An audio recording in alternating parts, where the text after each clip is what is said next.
Hi.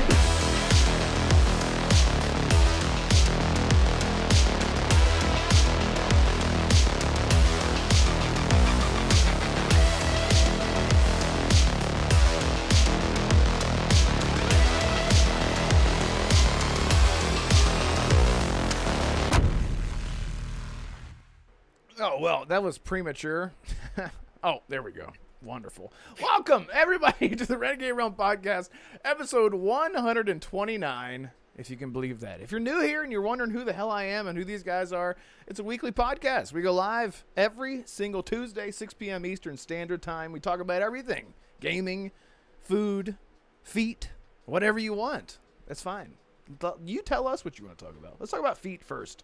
So thank you all so much for being here. Really appreciate it. Shout out to everyone in chat. Arcane, I don't know if he's still here. Arcane, Game Adaptation Newscast. Cold Eastwood, Frog Thought, BT Maverick, the Great Wah, who just joined the channel just an hour ago. He was on Ion's show in the chat there. Shout out to Ion Storm, by the way. American Fury, thank you so much for being here.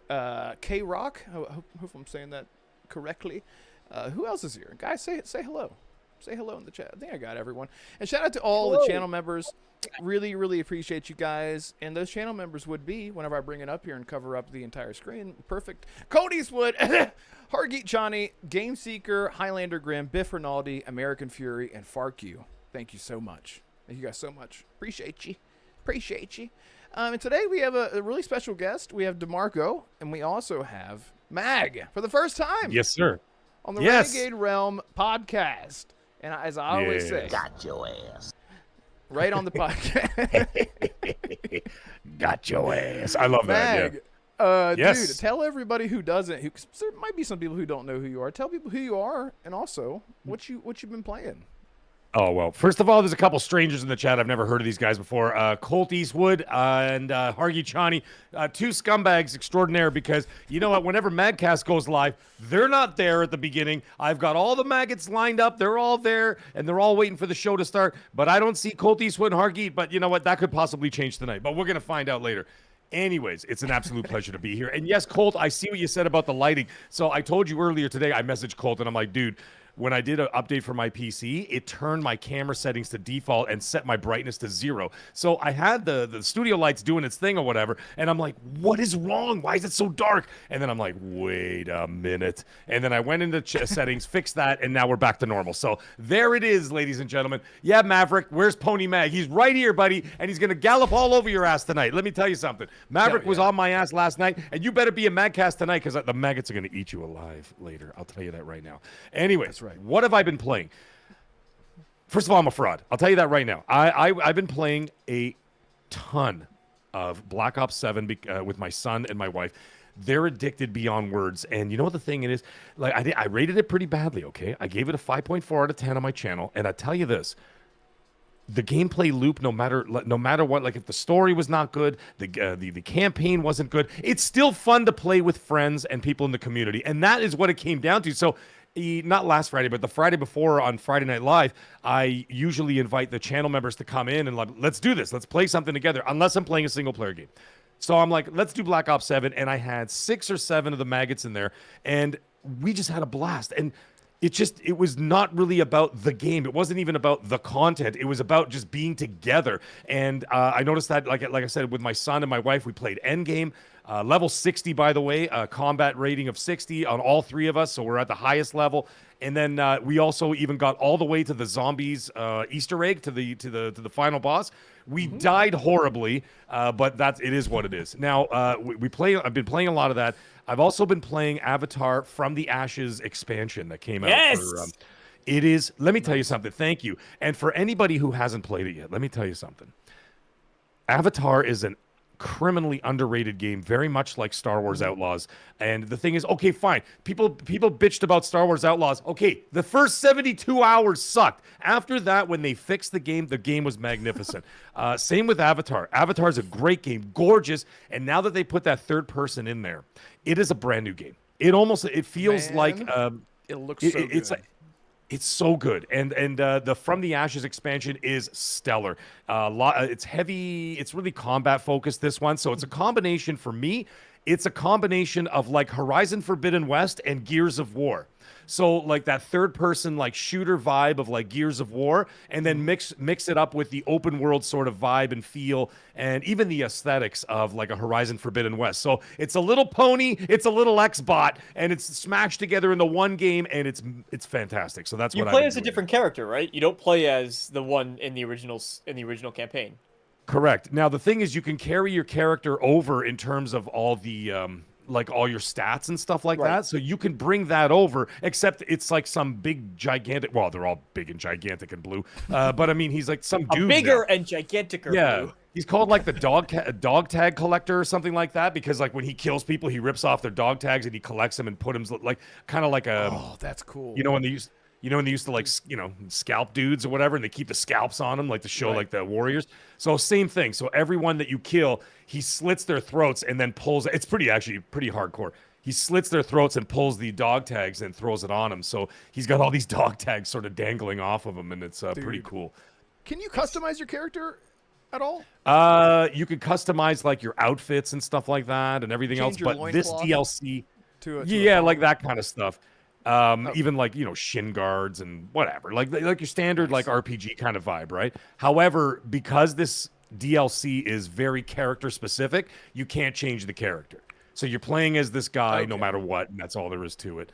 And I think I played as a girl in the base game. I can't even remember now because I played that a while ago. So nice. The base Anyways, game, there it is. You can customize how they look, like even the little dots they have all around them. Like you can Oh, in the base game you can pattern that they have in the base game. Yeah. Okay, gotcha. Can you change the loincloth? Can you just take it off? I guess so. Take it off this. You know what? I didn't go that far. Okay. Or in other places on the internet, you absolutely can. Right? I will. I'll find it's basically Maverick. It's like Dolph Lundgren collecting ears. Exactly. There you go. So it's an amazing game, and I'm really enjoying it. Now, in the same vein, like I mentioned, Star Wars Outlaws, another criminally underrated game, and that one I absolutely loved that game. And if you're into the original trilogy of Star Wars, it is perfect. It's in between Empire and Jedi. And so it's got all of the old aesthetics in there, whether you're walking around, everything's dirty and grimy. All the ships are like, they're not new, they're battered and old. And it really feels like you're playing the original trilogy. So that's in there. Now, Xbox fans out there, if you have Xbox Game Pass, guess what? Star Wars Outlaws is available right now. Okay, it's available right now in Game Pass, and that was added this month. So if you have Game Pass and whatever, go out and play Star Wars Outlaws. I implore you. If you don't have Game Pass, you can actually buy it for super cheap right now. So it's really worth it. And I got to tell you, man, Ubisoft takes a lot of crap, but they also put out a lot of great stuff. So yeah. And man, I need to I need to give Outlaws the fourth try, and it has nothing to do with the game. It is. I need to just go into it knowing exactly what it is, because it's not the issue that I had with Outlaws wasn't even the gameplay, because by the time that I actually got around to it, it had tons of patches. I didn't see any of the AI issues and whatnot that people were having. It was the tone of Kay Vess in general, where she's like, let's get him, guys, and then she's just, I don't know what it is. I don't know if I just hate women. I don't know what it is. Bang, but bang. she just rubs him. Now the thing is, again I picked it up, played for like an hour each time. I need to really give it a fair shot. Because I Give it a fair shot. the underworld and like the faction systems and the sneaking around, that kind of shit. Oh my god, it's so like, why don't I don't get it. I need to try it again, because it is, as a Star Wars fan, not okay for me to be hearing all this greatness about it and not giving it a fair shake. So Listen, Red, let me tell you something. There's something else about it. Like, I understand what you're saying about K-Vest. However, when the stakes get higher and things get a lot more serious, then you're going to find a different character. And what I mean by that is just like, you're going to find that there's a turn and there's a change in her outlook and everything else. Yeah, because she starts off as a kind of like a bumbling sort of goofy whatever. Oh, I'm a pirate. I'm a space pirate. And this and that, whatever. But then when things get serious, they get serious, and all of a sudden you're like, oh, and that's when she's kind of like, oh, this is for real, okay. And then all of a sudden there's a change in the character, and you're going to notice that. And so it like I said, when the stakes are high, you'll find out that it actually there's a lot more gravitas to it later on in the game, and that's where you really start to connect, right? So there's a lot of that. So anyway, it's great, man. That's good. But I'm telling you, I'm gonna try it. Give it a shot. I'm telling you, if you're a Star Wars fan, you go like I said. You know what I did, and I said this on XNC. I said it on my own podcast. I went over. I was on Tatooine, just kind of hanging out, right? And I'm just like, okay, well, I got my speeder. Let me just shoot around Tatooine, see what's kicking. Like, you can go to Mos Eisley, you can go to Mos Espa, like the places from the original trilogy and from the prequel trilogy. And then I'm like, what is that over there in the background? I'm like, let me go see what's over there. And so I started zipping over that way, and I'm like, wait a minute, that's Jabba's palace. Let's go. And so I went up and I found a path up to Jabba's palace. They wouldn't let me in the front door. You know, with that thing, with that droid comes out, he goes, yeah. Oh, that's so cool. I know it from the Family Guy spinoff. Kitty, that's right. Kitty, yeah, that's right. That's right. I forgot about that. Well, he comes out, and if you're not rated high enough, or you're not considered a badass enough, like scoundrel and bounty hunter, they won't let you in. So you have to like raise your levels to get in. And so I got to the point where I was like, all right, guys, I'm basically like Boba Fett now. So like, so I went back there, and they let me in. And then when they let you in, Jabba himself and Bib Fortuna are there, and they give you like quests that are much harder, right? Because now you're leveled up. But the cool thing is, you walk in, and there's Bib Fortuna chilling out. Jabba's sitting there just breathing heavy. A Salacious Crumb is at his feet, yeah. He's doing his little thing. And then I'm like, let me go walk around. I walk around, the Rancor is underneath me with the grate. And then you go around the corner, and then there it is. There he is. There's Han Solo and Carbonite. Oh, that's and so like cool. the mist going psh, psh, psh, psh, like keeping him like whatever, like in stasis and all that. And you can go right up to it, check it out. Absolutely, chef's kiss. But great game. The fantastic thing about any Star Wars game, like even the worst of them, has always been, because I feel like no matter what Star Wars game I see, they always, at some point during a developer interview, they'll turn around and go, yeah, and we worked with the Lucasfilm library, and so all of the sound effects specific, they have to get those right, but when you can immerse yourself in that world, and you have just the blaster fires, the little vents going off, whether it's that creature's laugh, or the sound of Jabba, like all that just being authentic is always something where I, as a massive Star Wars fan, I just go, Well, yeah, it's because it's all Ben Burt. Yeah. It's all Ben Burt's sound effects, right? And he was a master at what he did. And they even use the sound clips and stuff like that too. Like even when you get to an Imperial base and there's like stormtroopers, they got the sound of blast them. You know what I mean? And then they start doing the thing, and like the sound, the voices of the stormtroopers. And other surprises later on in the game, which I won't spoil, and other things like that. But it's wonderful. And it really did feel like that. But you know what? You're absolutely right. Put on a pair of headphones or have a great stereo system or whatever, surround sound system, and listen and just play the game. The music, everything is all there, and it's worth it. And like I said, if you're on Xbox and you have Game Pass, it's there right now. There's no excuse. All you have to do is click the download, and you're done. Or if you don't have Game Pass, fair enough.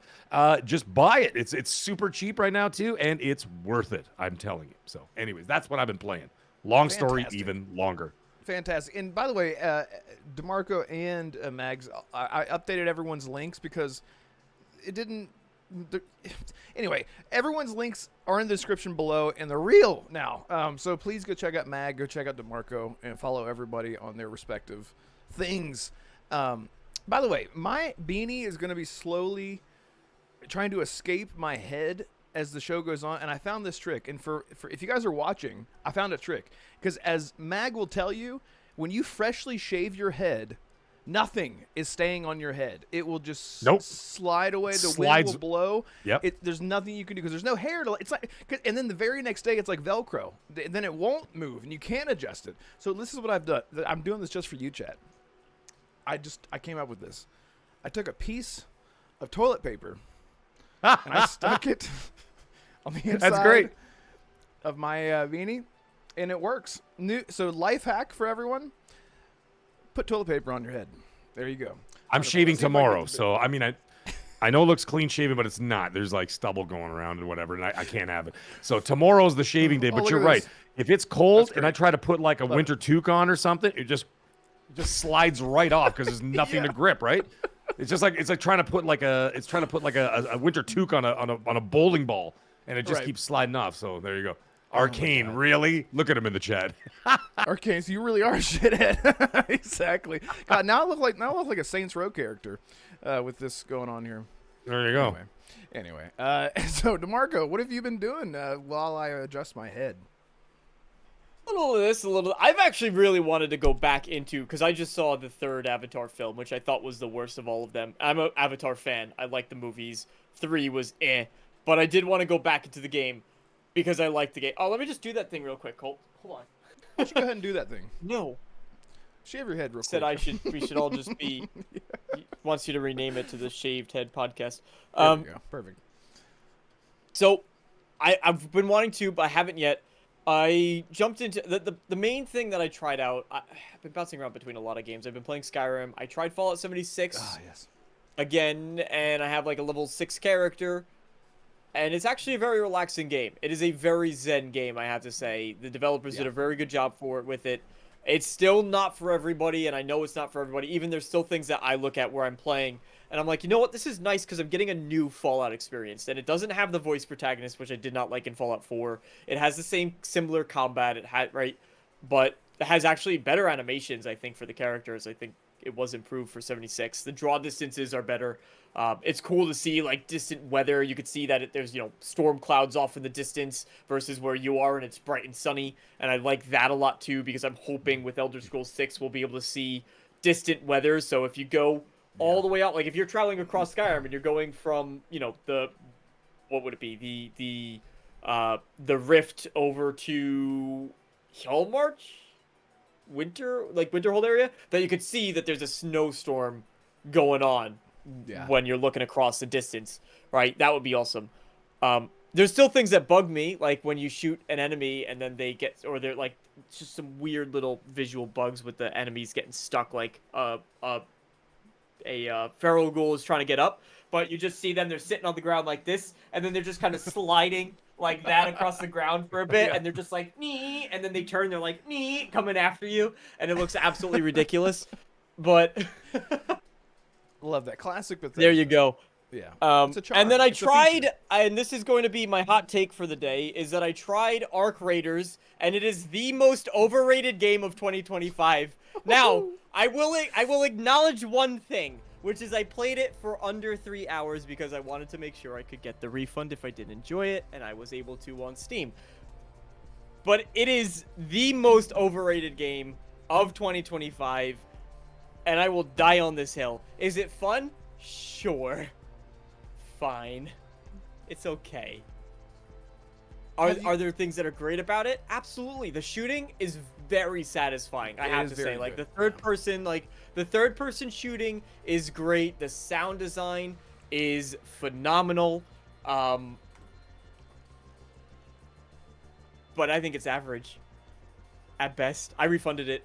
I didn't want to spend the $40 on it. Totally and also, fair. the thing that annoys me, too, is one of the first things you're greeted by, which is the case, right? You get into the game, and Arc Raiders isn't as bad as some other titles, but I just spent $40 on your game. I don't know how... old your demographic of your audience is, generally speaking, but there used to be a day and age where you could buy a game, and if you paid for it, there would be no microtransactions, right? That was always the argument. Oh, it's free to play, so therefore we'll take microtransactions because it's free to play. Yeah. Now the bar has shifted, ladies and gentlemen. Now you pay for a $40 game, and you're still getting microtransactions in it. And I hate that. I hate that so much. So instantly, and because it's a third person game too, you like see all the different things and you want to have the cool outfits. And what turned me off arguably the most from it is knowing that it's a game about going out, getting gear, coming back, crafting it to get more stuff, to go out to do more stuff, to come back to and then just right? Great gameplay loop, tried and true, awesome. I know that I will never be able to get the nicest stuff because I do not want to spend more money than the $40 I spent to get the game. Or a ton and that of time. in and of itself is an incentive to not play it. Right. Yeah, and I totally get it. I was one of the people, I'm like, I'm not going to spend any money. I'm going to go through the battle pass and get the coins to then be able to buy the stuff. And I was doing pretty good. I had like 60 or 70 hours in that game, and I got like 5 items that I really wanted. And that might just be preference, but I put my time into it. I loved my time with it. I find myself watching videos of people playing Arc Raiders now. Like, not like live streams, but like the edited videos like Tomographic and Stimpy and people like that. Love watching it. It's so fun to watch. And then I'm like, I want to play this. No, I don't. No, I don't. And then you have to, honestly, dude, you have to play with friends. That really is where it shines. I did. Oh, well, fuck me. Never mind. All right. Well, I played it. Well, I played it with one other I played it with one other person. Okay, gotcha. Did you play So it wasn't like chat? a full squad. We were on Discord, but I was constantly using like the talk to other people. Like we ran a bunch of people. And we were talking to them. They were all friendly. I didn't know what I was doing. So there was a bombard thing. And I went to the push to talk. And I was like, hello, big bird bomber plane up there. Help, please. And they were like, what the fudge is this guy doing? Right. I didn't come across anybody unfriendly in the game. Everybody was super nice, super friendly. And apparently I found some rare gear too. Like my first run out, I found a spaceport key that I couldn't use for a long time because you don't have all the maps unlocked. So I found like a spaceport key, and the person I was playing with was like, "Oh my god, dude, you got the toaster of rejuvenation?" I was like, "Yeah, it's a purple toaster. Is that good?" And he's like, I need that." I was like, "Okay, you can have the toaster, buddy." But I get that's the point of the game. Yeah. By the way, but 277. I'm glad that people love it. It's cool says, that game instant exists. like for DeMarco's hoodie, says True77. And It's very nice. it's very nice. And I have something to show everyone. Look at my mug. Nice. You like that? Where did you get that? Just take a look, because at first glance you're like, cool, wait. Yeah, no. I saw it right away. I'm an ass get man, it? so I got it Okay. right. I got it immediately. Ass Effect Kidding me? by Kim Kardashian. There we go. It's a long inside joke that we Colt and I always. Did Colt tell you about that? There he goes in the chat. I knew he was gonna go off. We got hooked on this this audiobook of Mass Effect, and I listened to it at 0.75 speed to go to sleep, and it's so slowed down, and the book starts off and it goes Mass Effect by Drew Karpyshyn, and so we all the time just go Mass Effect. Anyway, that's it. Thank you guys so much for being here. Mag has to leave soon. Yeah. I got to go at 6:45. The boys got ninja training before MagCast tonight, so. Yeah, so, and again, thank you so much for coming on, and we'll try to rush through this. Well, not rush it. Let's just get right into the Fable stuff. But guys, if you're new here, don't forget to like, subscribe. It really helps. Share us out. Retweet the tweet, all the Pete's and the pokes and all that. Press all the buttons all at once. That'd be great. So Fable. Fable's been quiet for a while. Last year, it was supposed to come out last year. I think it was Gaming Verge that put out an article a few months ago saying that Microsoft heads actually came out and said, yeah, it was supposed to come out in 2025. And it didn't. And it was quietly pushed to 2026, which I think is the best way to do it. I still think, Fable was shown, it's not as bad as Elder Scrolls, but wasn't it like in 2019 it was shown, right? Like teased?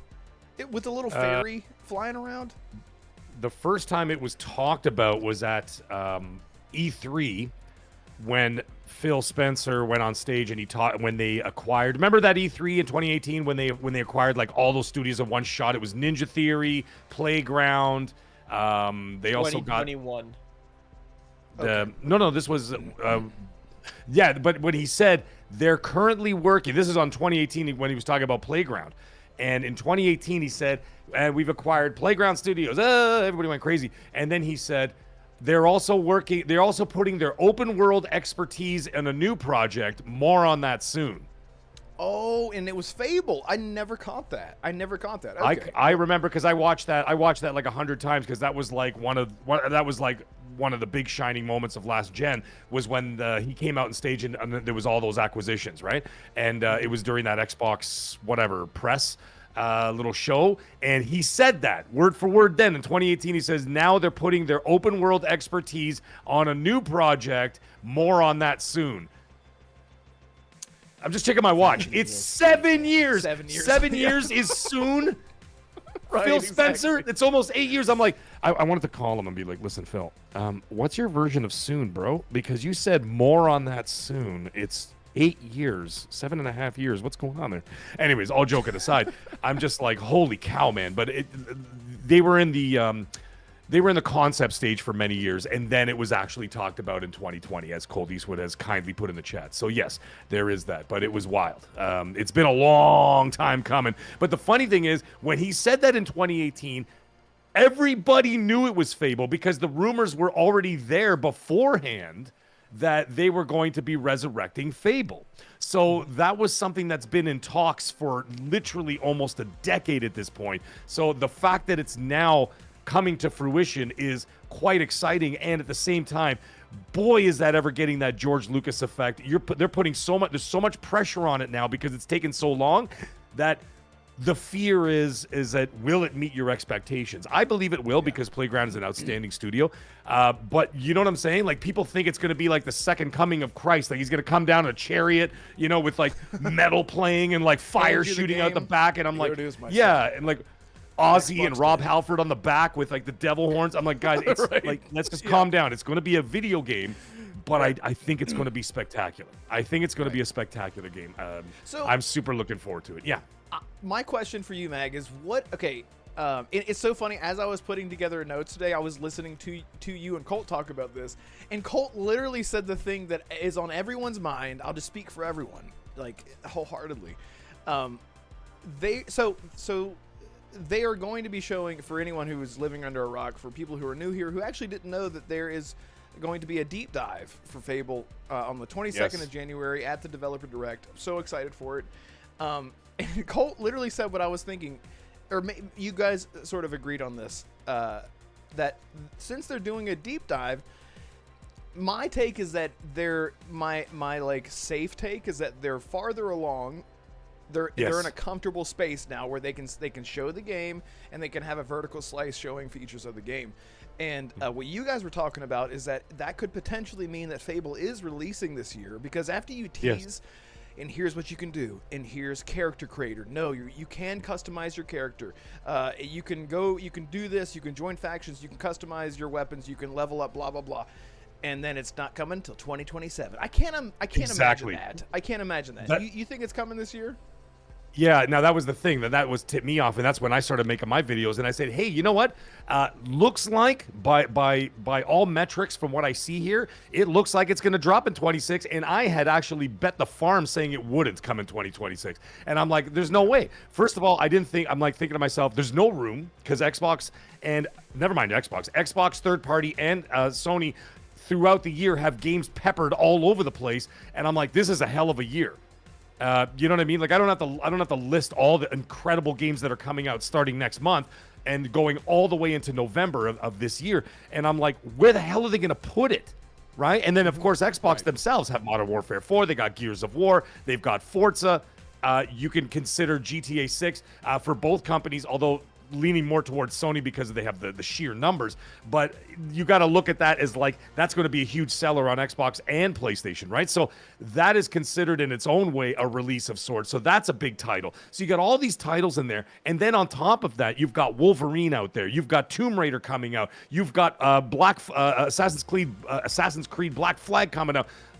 When Soros, if you're into that, Lego Batman. Do I have to keep going? Yeah. And it's like, where are you going to put Fable that it has time to breathe? Because this is going to be a huge IP. This is going to be a huge game, a huge launch. It's going to be a multi-platform launch. Where are you going to put this to breathe? But now, when they said what they said, and all of a sudden they're like, we're going to do a deep dive. And I'm like, deep dive? That means it's coming out. That because like just like you said, and that's what I said last night. Imagine going through this entire rigmarole. I'm going to be doing a live reaction to the show next Thursday. Imagine we're sitting there, okay, a bunch of us sitting there watching the show, and they're going, and you could do this, you could do that, and you could do this, and you could kick chickens in outer space and whatever, and you could, you can be a man, a woman, or whatever the hell you want to be, this and that, and then they do all that, and they go, oh, and by the way, jokes, LOL, it's coming out not for another year and a half. And it'll be like, what the F? Why are we talking about this then? And the hype dies down. Yeah.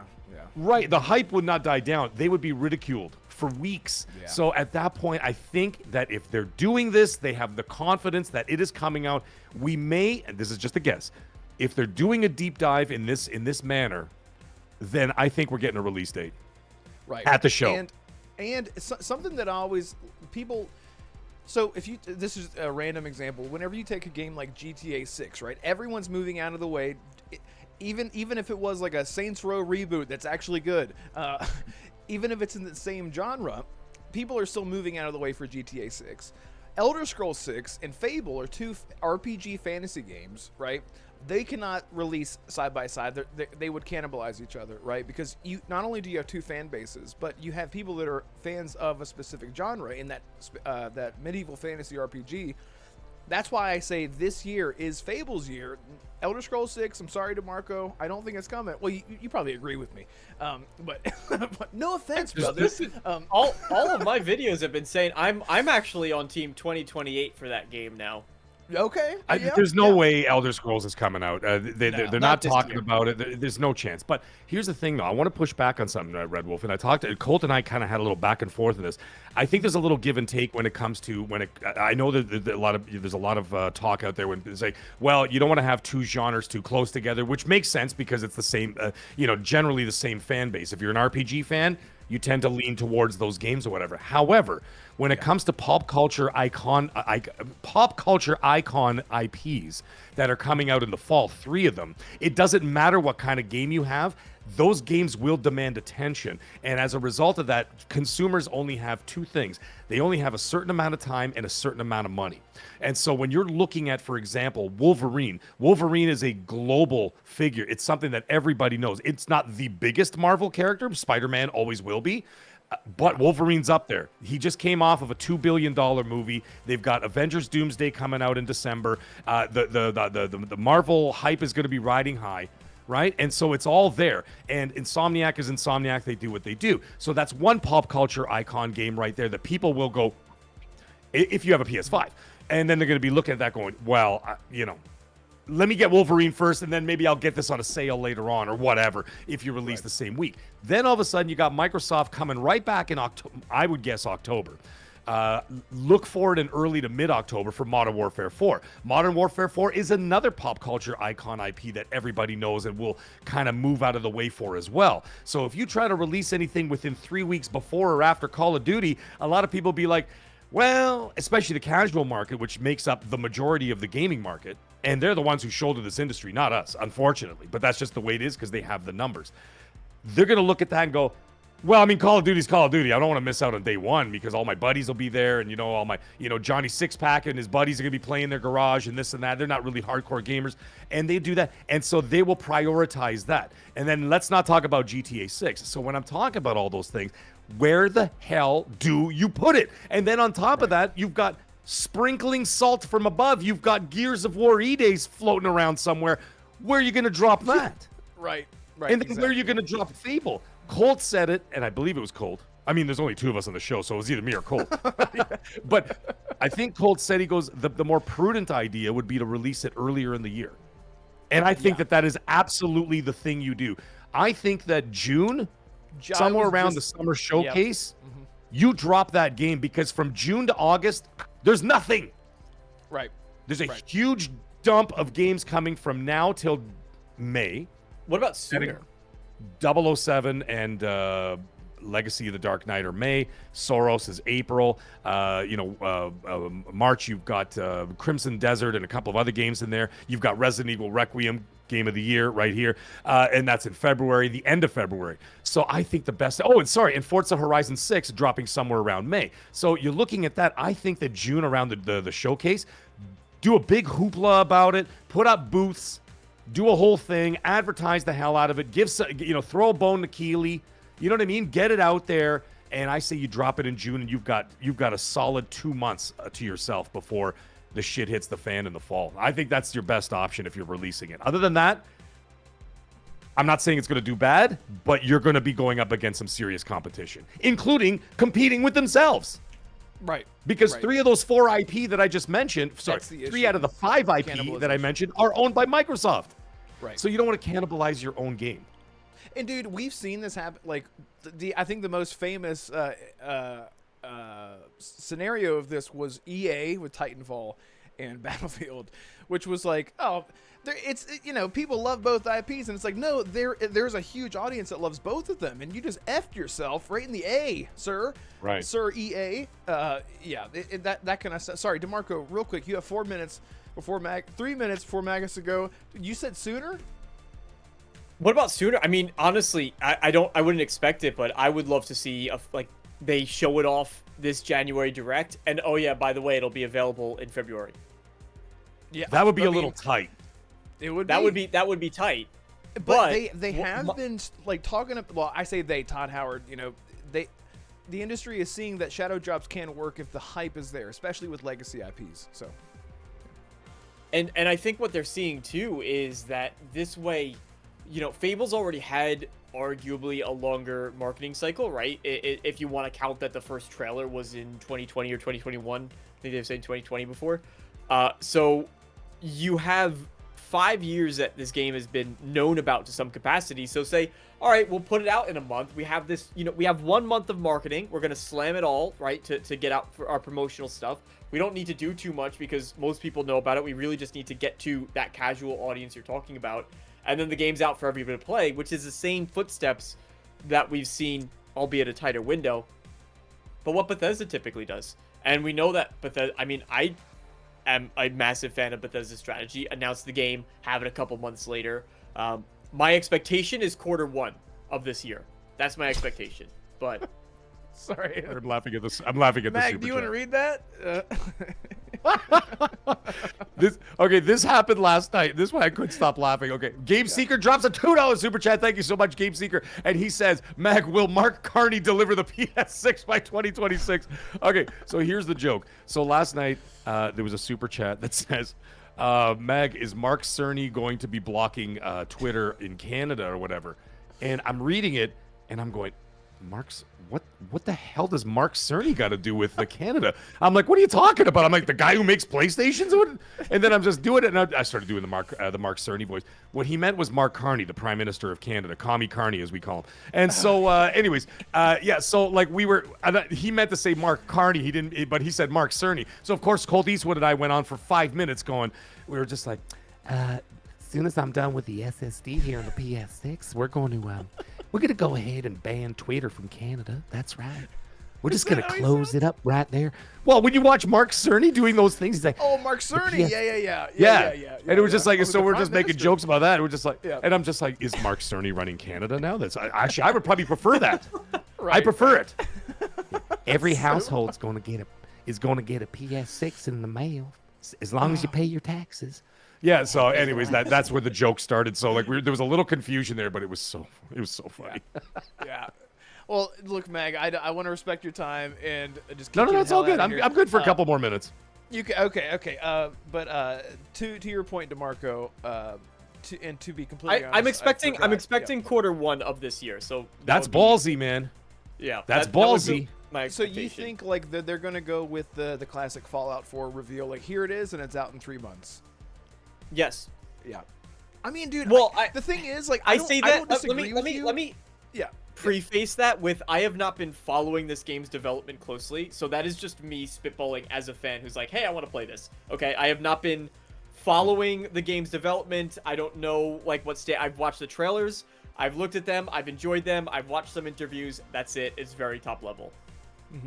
You know, the thing is, the only reason why I'm going to say no to that, and this is just my thought process, as it's going to be a multi-platform game where a lot of people on the PlayStation true, don't even know what the hell Fable is because it was an Xbox IP.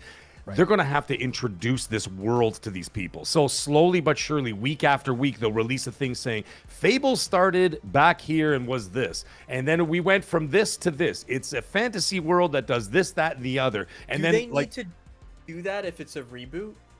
Isn't it a soft reboot of the franchise? yeah, So yeah, do but they I'm need- saying just to give like a legacy of the idea so that it's not just like some out of nowhere IP. They're gonna have to like they don't have to, but they can sort of educate a lot of people who never got to touch the Fable series. And let's face it, like the last Fable that came out was before my son was born. So if you're actually going to be marketing to an entirely new generation, to them it's brand new IP. Like my son is 13, he doesn't even know what the hell Fable is. He has no idea what Fable is. He wasn't even born yet, right? So that being the case, you're now marketing to that other group of people, and then at the same time, you're also marketing to a younger generation of people on all consoles and systems, whether it's PC, Xbox, or PlayStation. You're going to be marketing to a younger generation who've never heard of Fable, and then a whole other market that presumably never played Fable. So I think by that point, you're going to need a little time. You know, like GTA Online.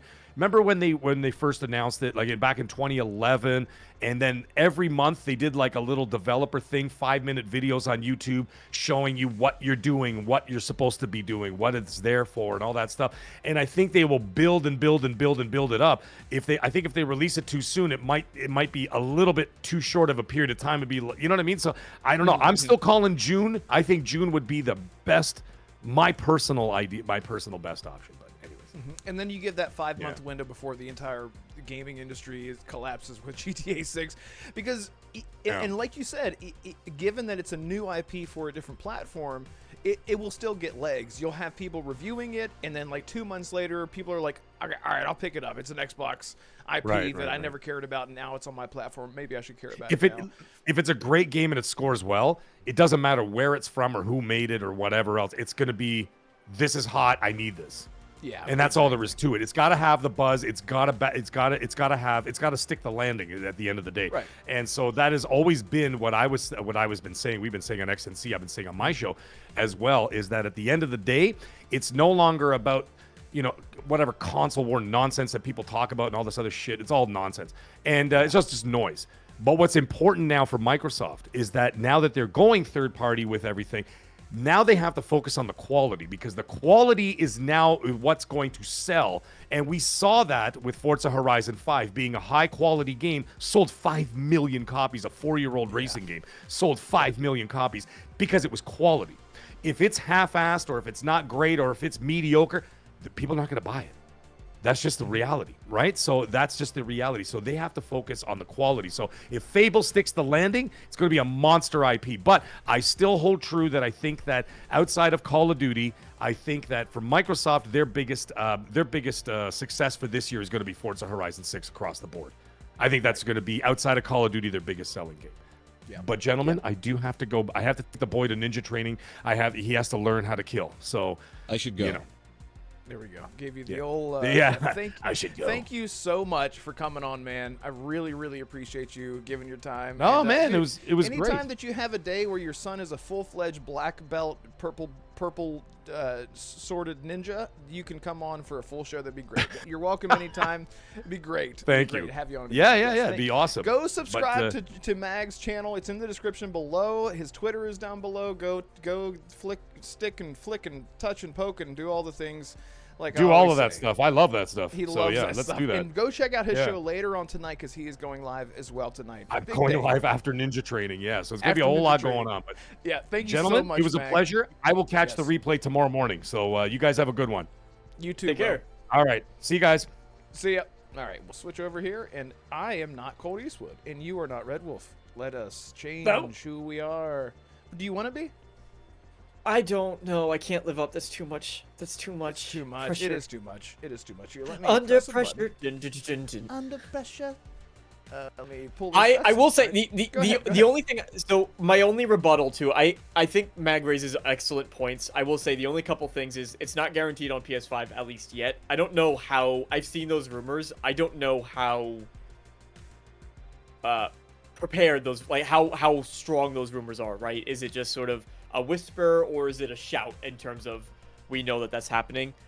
Right. But what I will say is that, and also I don't know, because yes, you need to bring it to a new audience, but I sort of see it the same way that, you know, I think of Space Marine 2, right? Space Marine 2 is in this universe that I would say people have heard of, but most people do not really understand the Warhammer universe outside of maybe some memes and some jokes, and you know that it's this big space thing. And so when we talk about Fable and, okay, you are bringing it to a new audience, it is a soft reboot. So I think that you very well could bring this game in and say, this is Fable. Yet we have a long history, but this is Fable. This is what it is now. Like, we're going forward with it. And whether you're on PlayStation or PC, look, they might even want to distance themselves from those old games in some ways. Hey, we still have the spirit and the tone, and we want to make sure that that thread is there for fans of the franchise, whether it is the humor and stuff like that. But otherwise, they might turn around and say, listen, you don't need to know all this other stuff, right? Here, look at this fantasy world. It's beautiful, it's gorgeous, it runs well, it plays on whatever system you want to play on. And it's in Albion, but it's this part of Albion that we're exploring now that, you know, fans of the old series will love, and they don't really need all that build up. They could bring it in just the way, you know, you look at how many sequels, man. How many sequels? You didn't need to have when a new IP gets introduced, you don't need to have this big showcase of the world, I don't think, all the time. Or in the case of something like a Helldivers 2 or a Space Marine 2 or even a Kingdom Come Deliverance 2, because I don't think most people played Kingdom Come Deliverance 1 that have now been playing, or Baldur's Gate 3. Did Larian need to turn around and say, hey, everybody, this is what D&D is, and this is the history of the Baldur's Gate games? And like, you had reoccurring characters. Boo was, you know, Boo and Minkster from the past Baldur's Gate games, you know, other characters from the past Baldur's Gate games. They don't need to, you know, you can introduce it without all that. So that would be my two, if I'm trying to say, hey, here's my counter arguments. Right. That's what I would bring forward to the table. On top of the fact that the PS5 is still just a rumor at this date and time. It might come to PlayStation eventually. We know, well, it will come to PlayStation eventually. It will. Yeah. But whether or not it's launched PS5 or not, that's still a rumor. The thing is, like, I feel like at this point, if Microsoft is going to be going full multi-plat, they need to go all out. Especially with this, to me, besides Elder Scrolls, I feel like Fable is their huge breakout. Say breakout IP. I don't know what the right term for it is. But And Forza Halo. exists. Forza exists, Halo exists, and we've gotten sequels when we have recent games. Forza always does really, really well. I'm not a big racing guy, but those games are incredible. Like, they are the racing game. But we haven't had a AAA Fable game in a long time. And, like, I feel like... And the last one was not that good. Yeah, that's exactly what I'm saying. Peter Molyneux just announced Masters of Albion is coming out soon, Peter. Yeah. But besides that, this has to be the Fable game. It has to be the Skyrim of the Fable genre. It has to be the one that people look back on and say, I cannot wait for a sequel. They nailed that. It's different, but it's also new and refreshing, but it, like, you can tell that it's Fable. I'm trying to think of like a good example of that. And it's I think sort of like Final Fantasy Remake. That's a terrible example. Go ahead. Yeah, I don't know. That's a good one. I think. Well, listen. I think the best way to capitalize on that is to try to prey on a little bit of that FOMO, right? In the sense of, or try to capture I shouldn't say FOMO. Try to capture the zeitgeist in saying, hey, here's the game. Here's a deep dive. It's playable in a month. It's playable in 2. It's playable in 1 to 3 months. And so now you have people, you're showing it off for real for the first time. You're not going to have that, this is pre-alpha footage right in the corner, and they're like, please don't judge this gameplay, right? They're finally showing it in such a way where they're like, no, this is the gameplay, like, bam, here it is. And because we've been seeing it for 5 years, maybe not the casual players, right, who are like, a lot of people I'm sure are going to go, oh, shoot, there's a new Fable game coming out? What? Right, right. I'm sure that's going to be a lot of people. Mag mentioned his kids, right? Kids don't know what Fable is. So there is that audience.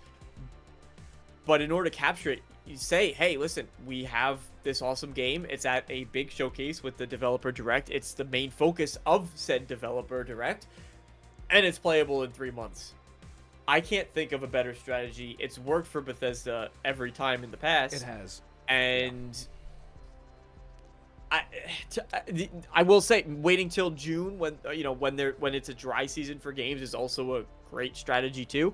But then you have to wonder, does it get lost in? I don't think it would, to be honest. I really don't. But just for the sake of being argumentative, would it get lost in all the excitement of Summer Games Fest and the showcase, and all that stuff, and all the new announcements and everything, all the shiny new toys that I could see and play, and right. The only thing it has to worry about in the first half of the year is, I would say, arguably, Forza. When Forza Horizon 6 is, or the new Forza Horizon game is going to launch, or Crimson Desert. Yeah, and that's another thing. Crimson Desert is a good example. It's a good example of an IP that's exciting everyone, but no one knows where it comes from, because not a lot of people. I mean, tons of people love MMOs. Black Desert is a huge MMO, but it's not the same game, so it doesn't. It's not like it even has a legacy. It's just the same team with a different idea. Fable actually has a legacy, and there are tons of people that have never played it. Like you said, I think that's the one good thing about it, and because it's a new IP, because we don't have a whole lot of medieval fantasy games that are AAA, like what Crimson Desert looks like what Fable looks like, I feel like that strategy could work. People have such short attention spans in a year that's stacked like 2026. I feel like that strategy could totally work. And we talked you jumped in last week. We were talking about the shadow drop for Elder Scrolls 6. I'm like, honestly, it's not like I think it will happen, but I think that it could work. And I think it's very similar with Fable. Just because the hype around it is people are excited about Fable, even though even if they're new, they're like, oh, new fantasy game. Let's talk about this. Yeah. This is the exciting stuff. Before we get into the exciting stuff, thank you guys so much for being here. I've seen new people that I haven't seen before. There's Has-Beens, Jesse James, Grandpa Barbecue Game Cat, who I see in XNC chat all the time. Guys, if you're new here, please hit the like button, subscribe. Weekly podcast goes live every single Tuesday, 6 p.m. Eastern Standard Time. Thank you guys so much. Almost 70 people here watching. I appreciate you so much. Consider becoming a channel member. That'd be good. Access to Discord. I want to grow that community, man. I want more people in there. More people. So thank you guys. Please hit the like button. That part is free for show. Yeah, as Arcane says, smash that like button. Well, fuck, he didn't say that, but I am saying it. Here's what I want to talk about. So this deep dive that's coming out, what do you want to see? What's the most interesting thing? I'll just say mine. I want to see a character creator, or just in classic Fable fashion. I love that they're like, here is what the woman looks like. Here's what the dude looks like.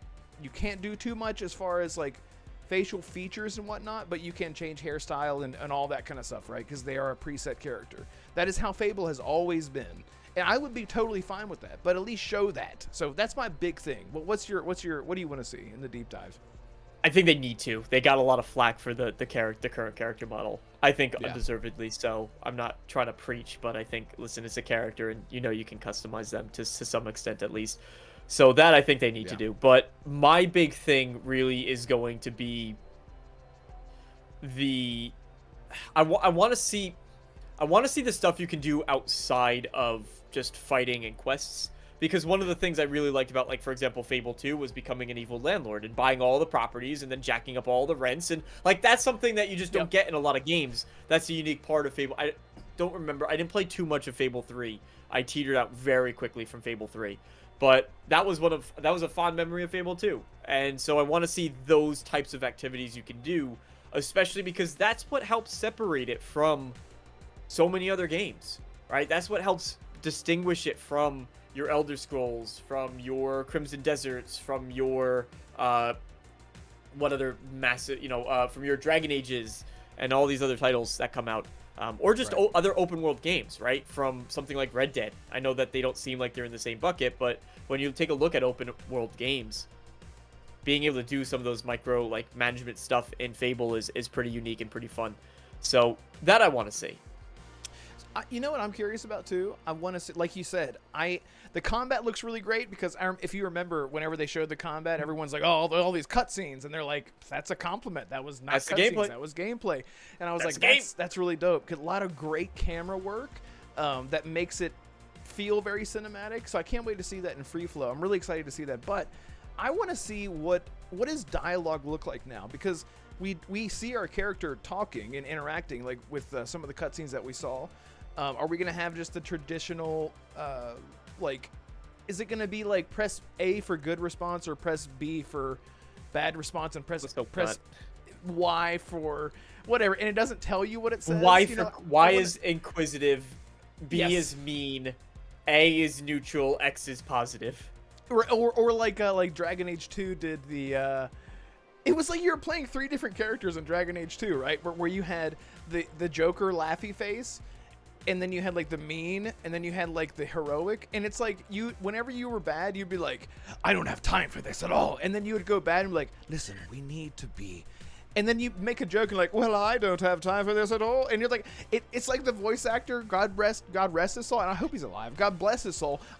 He did a great job with the voice acting, but every time that it changed, he was a completely different character. It was like so out of left field.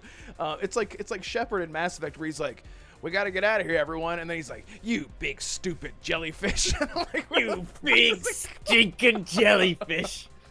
I am interested to see those kind of RPG, like actual like dialogue role-playing aspects, because in the past Fable games, even we can always blame tech for being limited or whatnot, but it was always about locking onto a character by holding the trigger, similar to how Red Dead does it, and you could hit greet or interrogate, and Red Dead did that, and it worked pretty well, but it was contextual to a situation, and the game just sort of did it for you. But in an RPG, you really want that player agency. If we can't select exactly what we're gonna say, it would feel weird in a game that where it's about role playing. But I don't know that. And it takes out of it too when the other thing too is you can say, okay, we'll put in dialogue options, but if it's going to be the same thing, well, I don't have time for this. Well, I don't think I can handle this right now. It's like, what's the point of, like, it's the same, and then all 4 of your options are just, oh, I think maybe I'll come around to this on the morrow, right? As your jokester one, right? Whatever the case might be. And if it's just all saying the same thing, it's like, what's really the point of giving me the option? I would rather at that point just say, character, you know what? This is a point. Where the hell is grab it? Oh, that Where sounds is it? good. Where's my controller? You can find it. I bet it's right there. Right there. Yep. You getting warmer? You can feel it. Feel it. Did you walk into the kitchen? You're like, let me eat something. You walked into the kitchen and you took your controller with you. DeMarco's trying to. I don't know. Anyway, it's the type of thing. I genuinely don't. It's the type of thing where I want to just have the controller in my hand and go, all right, you know what? You do it. I sit back. I watch this now. You go. I don't want to have the choice if you're gonna give me 3 of the same choices, 4 of the same choices. Where is my controller? Right. Yeah. Now he's gotta find his controller. Yeah. Especially if the choices aren't impactful and they don't like affect. One of the best things about Mass Effect is, and a lot of RPGs, not just exclusive to Mass Effect, but it's whenever dialogue affects not just the world, but very specifically affects relationships that you have with other characters, where like, even if you piss somebody off, right, the next time that you talk to them after you've pissed them off, they're like, it's you, and then you're like, and then you still end up becoming best friends because the dialogue changes even further after that point. Like, that's the kind of, I'm really hopeful and optimistic about what they've done with the RPG elements of the game. What else do you want to see? What else do you? I want to see like I want to see how exploration works. I want to know, it's got to be like full on open world, right? It is, yeah. I think that's already confirmed, if I'm not mistaken, that it will be an open world. But I would like to see an example of a quest and then the outcomes of that quest too, right? Because I think as far as game innovation goes, we've sort of reached unless you have a very distinct art style, which Fable has its own art style that's very gorgeous, and I love it. I really do like the visuals in the game. Yeah. But graphics, we've kind of hit a bit of a cap point, right? We have diminishing returns at this point. AI is something that can be very hit or miss. I know that was my biggest issue with the Oblivion remake, among several other issues, or the Oblivion remaster, excuse me, was the AI was abysmal, where you could just walk up behind a guy and then you'd be standing behind them like this with your big heavy armor, walking, not sneaking, and then the NPC would be like, "Oh God!" Right, exactly. It was really pretty bad. So, but assuming you put time towards the AI, that's kind of hit a bit of a not entire, because actually the one thing about Arc Raiders that's really cool is the physics and how it responds when they get shot. So there's some unique things you could do there. Long story long, the area where I see games can innovate the most is how the world changes based on what you do.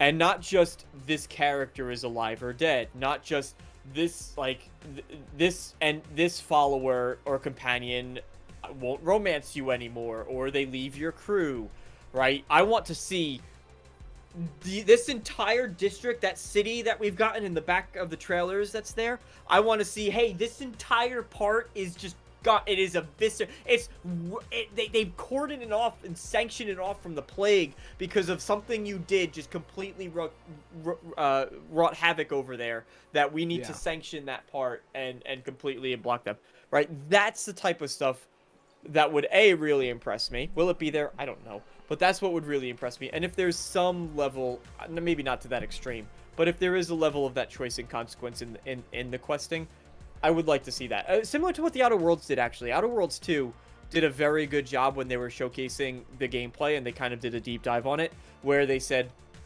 hey, you know, like, their approach was, their design was how you approach a situation. So, okay, if you want to get across this bridge, you could go sneak in and lower it. You could go bribe the guard. You could go around down the river and kind of take this back way. You could just go straight in combat and guns blazing and get rid of them that way, right? So they did it all those types of ways in terms of approaching a situation. That would be interesting to see in Fable, but as far as the actual consequence of doing things, because I feel like Fable has always been, at least in memory, we're going back a bit, but at least in memory, I feel like Fable has always sort of been about like this good or bad choice and what happens as a result. Right. So I want to see that leaned into it. Has-beens in the chat said it's such a great point. I agree. He says, I love the superhero as a celebrity athlete type thing in Fable, like the old Hercules Disney cartoon, the Heroes Guild. Yeah, it was so funny. It's like the heroes were kind of like the Avengers. It's like, oh, you're a hero, and it's like because you're part of the Heroes Guild, you're just a hero, and it was like celebrity status, and you gained renown. That's something that like reputation and stuff. Really curious to see how they do that, because they've got to bring that back, those kind of legacy features to instill the vibe of Fable. They can't just call it Fable and then it's just a generic, you know, medieval fantasy game, right? So those types of features I'm really excited about. But it has humor. It has that whimsical British humor that I love. Would that be if they stripped away all of the like the Fable stuff, the reputation, the renown system, and they just left it with like, hey, here's a fantasy open world, but it's really funny. Right, exactly. I don't know. And it has a good combat system, but they take out like the sort of binary good or bad stuff. You mean like the binary good or bad taking out? You mean like you are just the character and like there is not too much morality choices? I would not like that. I would be very upset. I'd be very upset. Very upset. Thank you guys so much for being here. I really appreciate the support. We have a lot of people here. Please hit the like button. It really helps. It's free. It's amazing. You guys are amazing. Sincerely appreciate it. There was someone in chat. I'm not going to be able to find it. I don't want to scroll through and waste your guys' time. Game on Jesse says where there'll be dialogue boxes. We sort of touched on our thoughts on that. I think there will. I think it's going to be a dialogue system just like Mass Effect and just like The Witcher. Where like The Witcher, you'll have yellow, which means that it'll progress the conversation. White will be optional. so that way it won't progress the actual conversation, but it'll say like, "What do you mean?" And then he or she, whoever you're playing as, won't just say, "What do you mean?" They'll say, well, how can that be? Lord Joffrey, I'm watching Game of Thrones right now, said that the goldfish would be in the, it's something like that. I feel like it's gonna. He said the princess is in another tower. Right. I don't know how you evolve dialogue systems past what we have now. I don't. You I don't do really what know Baldur's Gate 3 does. That's the peak. Oh.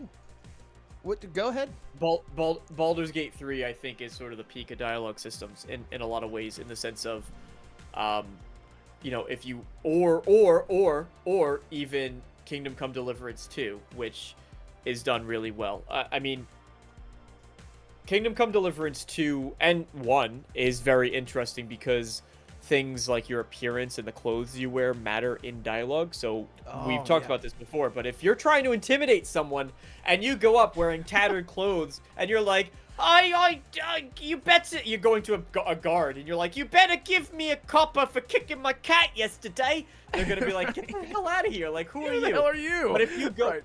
Yeah. But if you go as a knight and you have blood on your armor and you're coated in it and, you go and you have full plate mail and you go up to that guard and you're like, you better give me a copper for your protection, not mine, right? Now they're more incentivized. So that sort of takes, there's another secret thing in Kingdom Come, which a lot of people don't know about, but if you're carrying a lot of flowers on you, you actually get a perk of smelling good, which boosts some of your charisma and your ability to persuade and like your charm.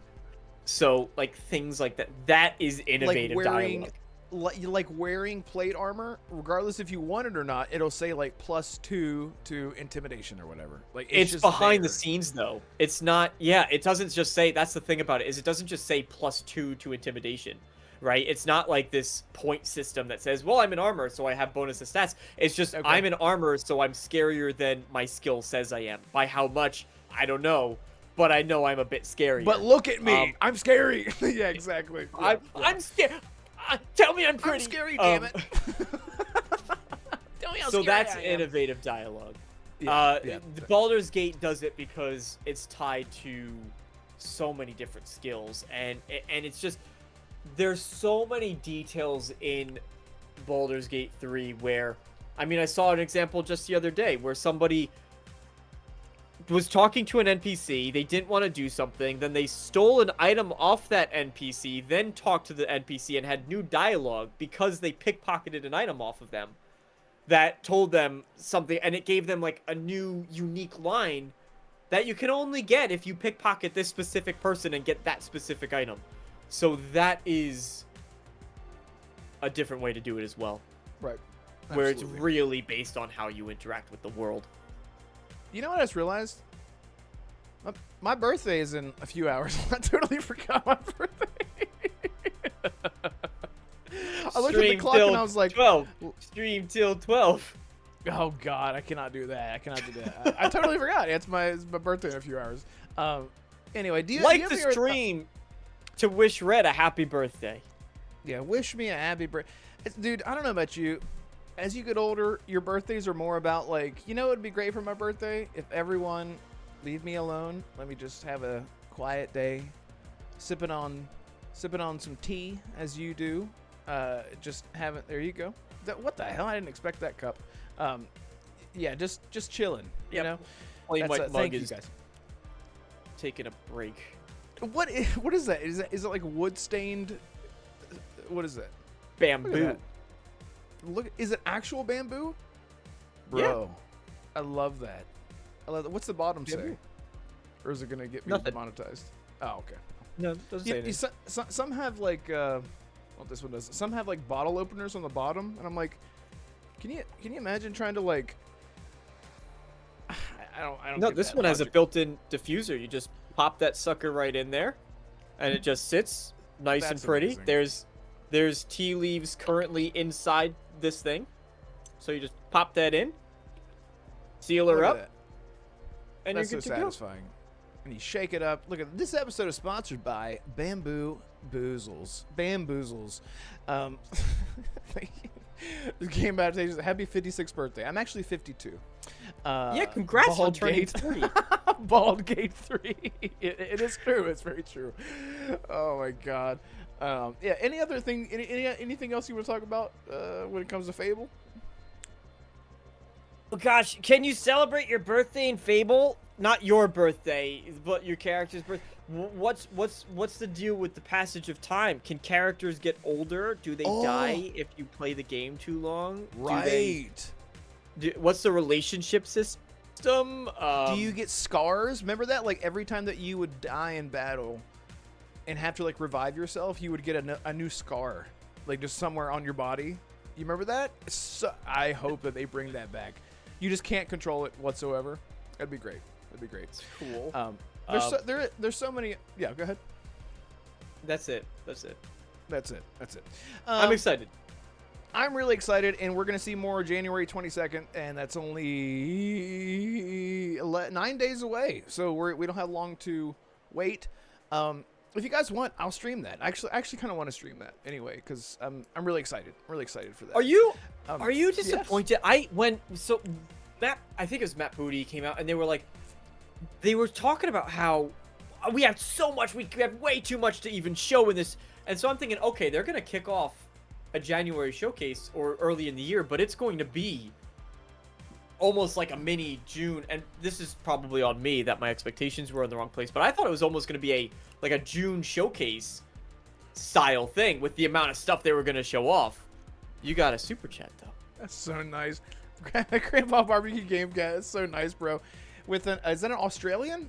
I'm so sorry. I'm pretty sure it's Australian. $10. Thank you for the chat. 10 didgeridoos. Yes, thank you so much. I gotta have a. Wow, wiggle wobble wazzy waddle. Fascinating story. Any chance you're nearing the end? That's not a good sign. I need to switch up my sound bites. Thank you so much for the $10 super chat. I appreciate it. It says, happy birthday, Red. Have a scotch or beer on me. Or, wait, is it not loading properly? Oh, it is or. Music. 1 bourbon, 1 scotch, 1 beer. Is that a song? Please help me. I'm so sorry. It's got to be a song. Educate me, please. Because I don't know. We're ignorant. We're very ignorant, but I very sincerely stupid. Appreciate that. It is so nice of you, Grandpa Barbecue Game. God, what a great username. It's amazing. Stevie Ray.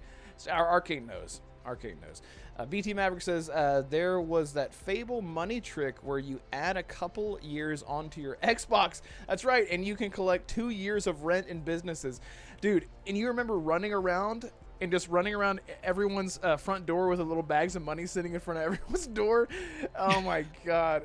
That game, there were so many, talk about systems heavy games. Peter Molyneux he was going wild. I kind of want to play Fable 2 now. Fable 2 was really great.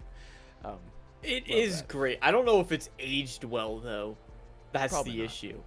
It might have. It might have aged beautifully. Anniversary. I replayed Fable Anniversary last year, like all the way through. I'm like, I have a ton of time in this game. I had like 37 hours. Back when we talked about this before. Back whenever big games, 40 hours was the max. Like I did everything. I remember playing KOTOR 1. Playing KOTOR 1. I had 41 hours in it. I did everything that you could possibly do. 41 hours. And I could feel it too. I'm like, and it feels good. You're like, I chose to put that amount of time into it. In today's game, that is one thing that I'll say about Fable. I hope that it's not bloat. I hope that it's organic in its exploration. It's not just like checklist stuff. And I hope that they retain a lot of the fun activities that you can do. Like they had didn't they have like festivals and like contests and stuff like that in the game? Like they obviously had like the chicken chasing and whatnot, but anyway, I long for the days when we can get back, dude. Having a 30-hour game is such a luxury. Like a 40-hour game is such a luxury. And the iconic thing too is we're seeing more and more of these short games. There's 2 games that are currently succeeding in the market the most. One is like a contained 30 to 20 to 40 hour experience, right? Think there's obviously there's others like Kingdom Come Deliverance 2, phenomenal. But Expedition 33, generally speaking, there's a lot of side stuff you can do, but the core stuff is maybe what, 30 hours, right? About for which 40 game? hours maybe. Expedition 33. Oh yeah. I actually I Like, had there's a lot of 38 core hours or stuff, but something the- whenever I was done. Yeah. The story is not really that intensive. Expedition 33, Blueprints. You have. Well, I just gave an example literally 15 seconds ago, but lots of Dispatch, right? Lots of smaller beat 'em in and these 100+ hour games. Yeah, Kingdom Come Deliverance, hundreds and hundreds of hours, but that's not the. It feels as though that's becoming less and less the norm, and I don't mind it. I don't mind it at all. Sorry, Yeah, something's happening with my. Put DeMarco dude on. Where is he? I can't see his thumbnail. They're not There we very go, there we distinct, and they change every week. That's not a DeMarco dude. Does it Anyway, have hundreds- who said that? Fuzzy Tomato. I have 100 hours in Expedition 33, and I've only played it once. You can. That's the thing, but you can have a lot of time in a game. Like, there's so much of that game that is optional. Like a lot of that exploration is optional, and you can just beeline it, and you will still be appropriately leveled if you sort of beeline it through the story. Some fights might be more difficult, but you can do it if you just go through the story and you're like, hey, I really care about these characters. I don't want to go off and fight all the chromatic enemies, and I don't want to find all the Pictos, and I don't want to do all that stuff is out there. But you can get through it. Harry Ballsack, welcome Harry Ballsack, says Thank I you, like Harry games Ballsack. 9 to 20 hours. I like 20 to 35 hours is a perfect sweet spot. 40 hours is a Jedi great sweet spot. Survivor. You can put 40+ hours in that game. You can. You don't have to. But man, you talk about it. Man, I've been dying to go back and play that game. You talk about a game that respects your time, and you feel rewarded because of the Metroidvania sort of style of it, like going back whenever you get powers. But you can go back because of that and do stuff after you have unlocked different areas. Expedition 33 is another great example. Like, once you unlock different areas, you're like, I'm probably like halfway through the game, and then you get the ability to, I don't want to spoil it, but you get the ability to traverse in a different way. And then you're like, oh, never mind, I'm wrong. This is going to be another 30 hours. There's I already more. know it. I can feel it. I love See that that, kind of don't you? stuff. You can lick it. You can lick it, yeah. Let's talk about The Witcher. Do you know what's going on with The Witcher? I put out a video. I put out that video, and it did incredibly bad. But I had fun making it. But look, You've had 4 great releases. I know. Look, here's the thing, guys. YouTube, you win some, and you lose a lot. That's just how it is, and it's the name of the game. I love doing YouTube, and the thing I love the most is the community. And this is the whole reason. For anyone who's new here, the whole idea of the podcast weekly is that I make videos, and then we get to talk about it, and we get to interact, and like it's a sense of community that you get after engaging with people in comments, because I respond to every single comment, even if they're telling me to go throw myself out of an airlock because I like Starfield. I don't care. I'll engage with you. It helps me. So I have to pee so bad, DeMarco. So here's what I'll kick you off, and it'll take me 35 seconds. But my thoughts on, so for anyone who didn't watch that incredible video that no one watched, there is rumors of a DLC coming out for The Witcher 3 after 10 years of the game being out, and this comes from a Polish analyst who at first it came out as, it sort of makes financial sense that they would do this to build hype and to bridge the gap between, and narratively bridge the gap between The Witcher 3 and The Witcher 4. That way, when people play The Witcher 4, they're not just jumping in blind, like, what happened with Ciri and what's going on with the story?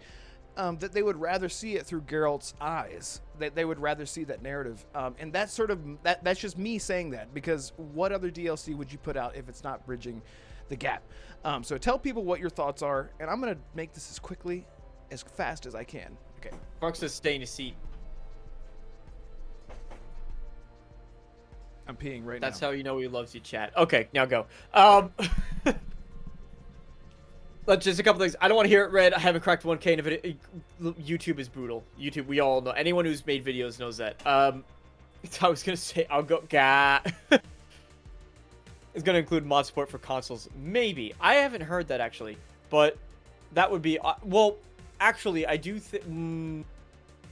they really can't. They're switching to Unreal. aren't they? So not for The Witcher 3, obviously, but for The Witcher 4 switching to Unreal. So you're probably not going to be seeing mods on consoles, unfortunately, which is a shame because more titles are starting to pick that up.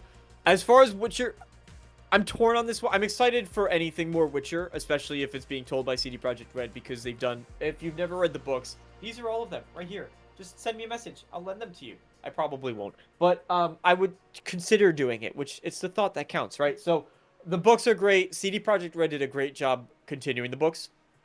What I will say is, I'm a bit torn because I think there's an interesting opportunity for CD Projekt Red to almost do a spin-off game utilizing Unreal 5 and say, hey, here is a prequel story built in Unreal.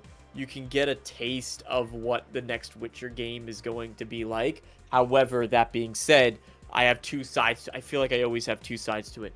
But the other part of that is, would they really want to spoil their secret sauce before the main game comes out? I argue to say no. You could say, well, they could do it as a DLC for The Witcher 4. When Witcher 4 comes out, you play the game and they say, hey, here's this expansion. Our first expansion is actually the one that's going to bridge the gap, instead of putting it in a 10-plus-year-old game. I mean, The Witcher 3 came out in 2014? 15, almost 2015. So instead of putting it in a 10-plus-year-old game we're going to make DLC for,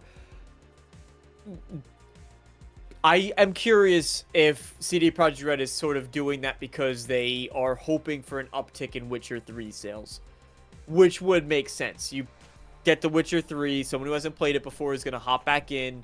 Someone like myself might hop back in because I have not beaten Blood and Wine, which, you know, Hearts of Stone I haven't beaten, Blood and Wine I haven't beaten, but Blood and Wine I know is like the main story one, so I might hop back in because then I could do Blood and Wine and also do whatever this new expansion is. But I do feel as though it's a missed opportunity to take advantage of whatever new mechanics and gameplay and visual fidelity and all of those wonderful things that come with moving to a new engine, a much more modern engine, and also just moving to a brand new game that they will lose out on. However, it is a monumentally better thing to do, and I have a lot of praise for CD Projekt Red because they are not doing the scummy thing, which is saying, oh, by the way, there is a prequel story, but it's in this comic book over here, or it's in this book over here, or which, as someone who reads, I don't mind if it was in a book, but I hate when they say, oh, well, you don't have to know the background, but if you want to, you could go find it in this graphic novel. It's, I don't know. Like, show it to... I want to play... It is a game. I want to play it through the game. I want to experience it through the game. Because that's the way it should be done. And you're trying to expand on the in-game universe. So, that's my take on it. Wonderful. Yeah, I love it. I don't know. Yeah, and by the way, let's set a goal, guys. Let's get to 61 likes. I dare you to get to do it. I dare you to get to 61 likes. If we can get to 61 likes, I'll do something. I don't know. Buy a Zora, buy a Zora, buy a Zora. But anyway, yeah. It's you here next to me. Dude, I've been playing I don't want to go on a tangent. I've been playing a lot of Oblivion, Dark Brotherhood, Vampire, High Elf. It's been amazing. Grandpa Barbecue Gamecat says, I'd be surprised on a Cyberpunk expansion, given I believe they started on Cyberpunk 2. That's the thing, man. Like what DeMarco was saying, like if they're gonna bridge the gap at all, let's say this would be the same thing as them saying, in 5 years from now, when Cyberpunk is 10 years old, well, I guess it would be about 11 years old, they're going, Cyberpunk 2 is coming out, and we're putting out a DLC for Cyberpunk 2077. It's going to be... Now, the rumor is, I don't know if you touched on this, I apologize, the price point. The price point says that it's going to be around $20 to $30 alongside the same price point as Blood and Wine. So it's going to be a big expansion. It would be similar to that, to having a Cyberpunk Cyberpunk 2 coming out and a Cyberpunk 2077. That's where you get your DLC. I don't want to. Dude, I'm right there with you. I'm totally fine with going out and buying an audiobook or buying a graphic novel and being like, this is so cool, because you and I both have done the thing where you got all the Witcher books behind you right there. You and I have both read, look at that chat, read all the Witcher books. I've read them twice. DeMarco actually reads with his eyes. I read with my ears, so I'm a fake reader. But it is really rewarding whenever you engage with tertiary media, because it elevates your experience because you have all this knowledge in your head.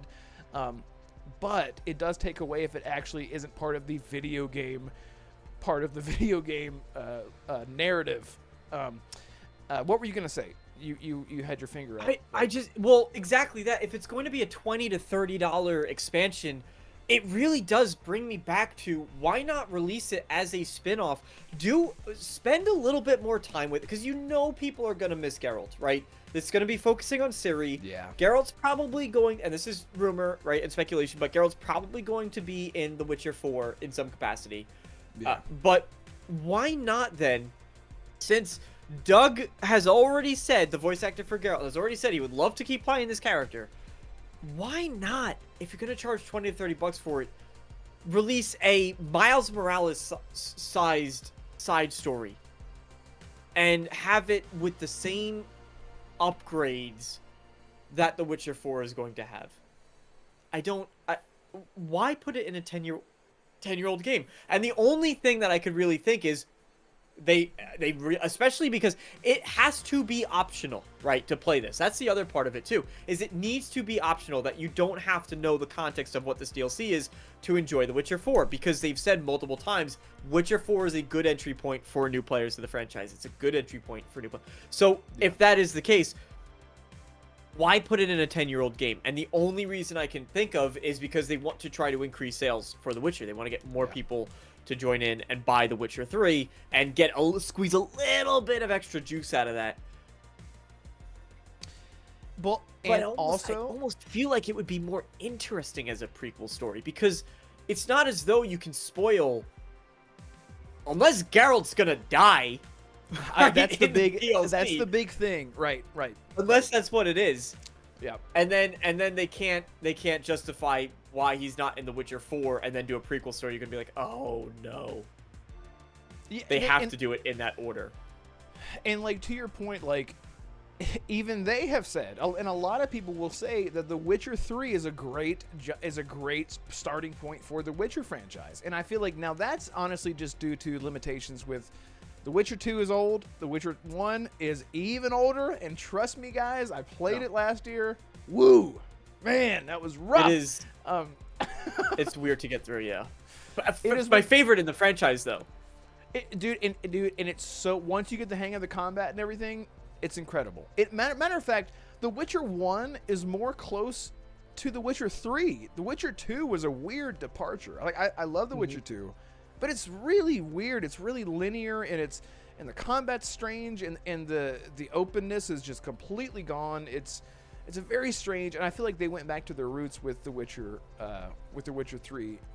Like the music and the characters, everything was incredible, but it is an old game. But there's so much. I mean, it's 10 years. By the time that The Witcher 4 comes out, it'll have been at least 13 years, right? Like, we don't think The Witcher 4 is coming out to another, like, what, 2 or 3 years? Like, people will want to know the story. 2028, 2029? Yeah, something like that. Yeah, 100%. Yeah, and like, for as big as those worlds are, and how much depth that they have, if it's as easy for you to get to jump into The Witcher 3 and play it for, even if you don't do everything, if you don't want to put 700 and I have over 1,000 hours in The Witcher 3 because I played it 500. It was like 456 hours. Did all the achievements on one, and then I got the complete edition, and I'm doing the same thing all over again. I'm an insane person. Even if you didn't want to do all that, it's a 40 hour game, right? And then you still get the backstory, because you know that they're going to be putting The Witcher 3 on sales and promoting this DLC if it happens.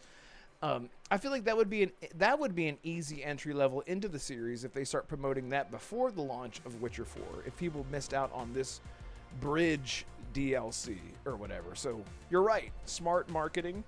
And then we also have the Witcher 1 remake coming out. So the franchise is going to be really healthy. I mean, it's still dude, it still is the healthy. remake I is checked coming. the other day, 33,000 people playing The Witcher 3 just on Steam. What the fuck? It's a single player game. Man, dude, yeah, sorry, go ahead. The Witcher, that's coming after The Witcher 4, the remake. Okay. Yeah. And I was just checking. I have 145 hours in The Witcher 3. Yes. I'm proud of you. Well, As you should. And you haven't done Blood and But- Wine? but- Oh my god. Woo, man. I haven't done Hearts of Stone or Blood and Wine. It's on my to-do list, but I finished the game. I was like, I need a little Witcher detox. And I didn't jump right into it.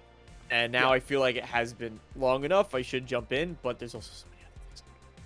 Do you know anything about Blood and Wine other than like? I know Regis is in it. Okay, that's all. That's literally why I asked, because I was like, that's our favorite character. He's in it. Oh, And yeah. he's incredible. He is exactly how you picture him from the books. Yeah, like Lawrence So Fishburne. good. Did you know? I was like, don't you dare bring that up. Yeah, that's how I've always pictured Don't Regis, you looking like. Look like Lawrence Lawrence Fishburne. Fishburne. When I was listening to the audiobook and listening to him talk like this to Daniel, I was like, you know what? I can picture Lawrence Fishburne as this character. That's Shout what out I to Lawrence see. Fishburne, friend of the show. He's a great actor. Not a great Regis. God. Did anyone chat? Did you guys watch season 4? Oh man, I can't do it, dude. I cannot bring myself to do it. I literally can't do it. I think about it. I'm like, let me just do it because I want to complete this. It's like, I know Didn't what she get happens. fired? Isn't she gone? Is she? I think. Chat, God, tell I me, think- is the showrunner gone from Netflix The Witcher? Is she done, please? Because they actually put out a Rats prequel series with Dolph Lundgren. They didn't promote it whatsoever. They threw it out. It bombed. It got review bombed. It completely flopped. It was actually supposed to be a series, and it just came out as like a little 2-episode thing or like a movie thing. I'm not sure. King Styles, what's up, bro? Good to see you.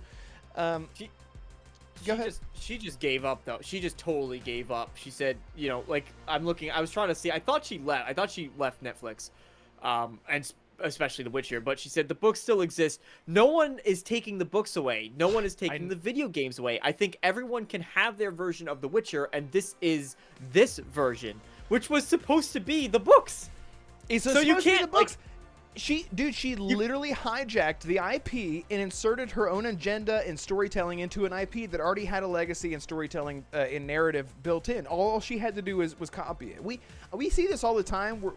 And honestly, this is one thing that I'm worried about with the Mass Effect TV show taking place after the original trilogy.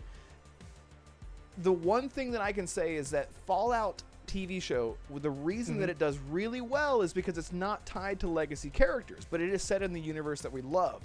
So, but there is something to be said about like changing narratives just to create your own story in a universe. Like I want to have a cool sci-fi show. Let me hijack Mass Effect. Well, just go fucking make your own fucking sci-fi show. Wouldn't get made. That's exactly same thing with the Rings of Power, dude. I tried to watch that, got 3 episodes in, I was like, what are we doing with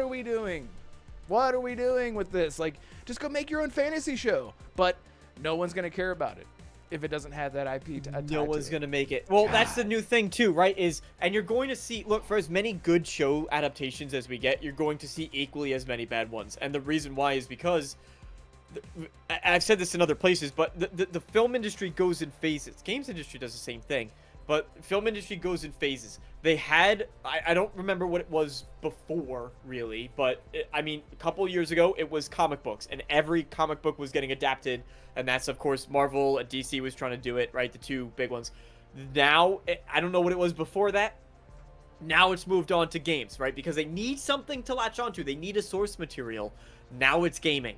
And so they're going to take all these that we saw: Sonic, Mario, Minecraft, Fallout, Witcher, Mass Effect, Wolfenstein is getting a show. Yeah, dude. Yep.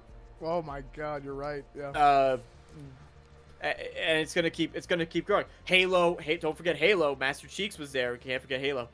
So God. all of these things, and everyone, I don't want to even imagine how many emails that Todd Howard is getting. Obviously not him directly, but how many emails Microsoft is getting for like, oh, I got an idea for an Elder Scrolls show. I got an idea for that, and they're like, no. You stay over there. You stay over there. Yeah. Back! Get back! Get back! And so the amount of offers that are coming. I mean, listen, dude, Iron Lung, Markiplier is making Iron Lung, which was a small little indie game. Jacksepticeye was trying to make a Soma movie, and if anyone's gonna make any of these things, I want it to be them because they are actual, gamers making things. Yeah, 100%. But what was it? It was Arc Raiders. Arc Raiders came out. They were already trying to pitch TV shows and movies or something. Like they said, they're like, we're already getting offers for it. It's because they need something to latch onto.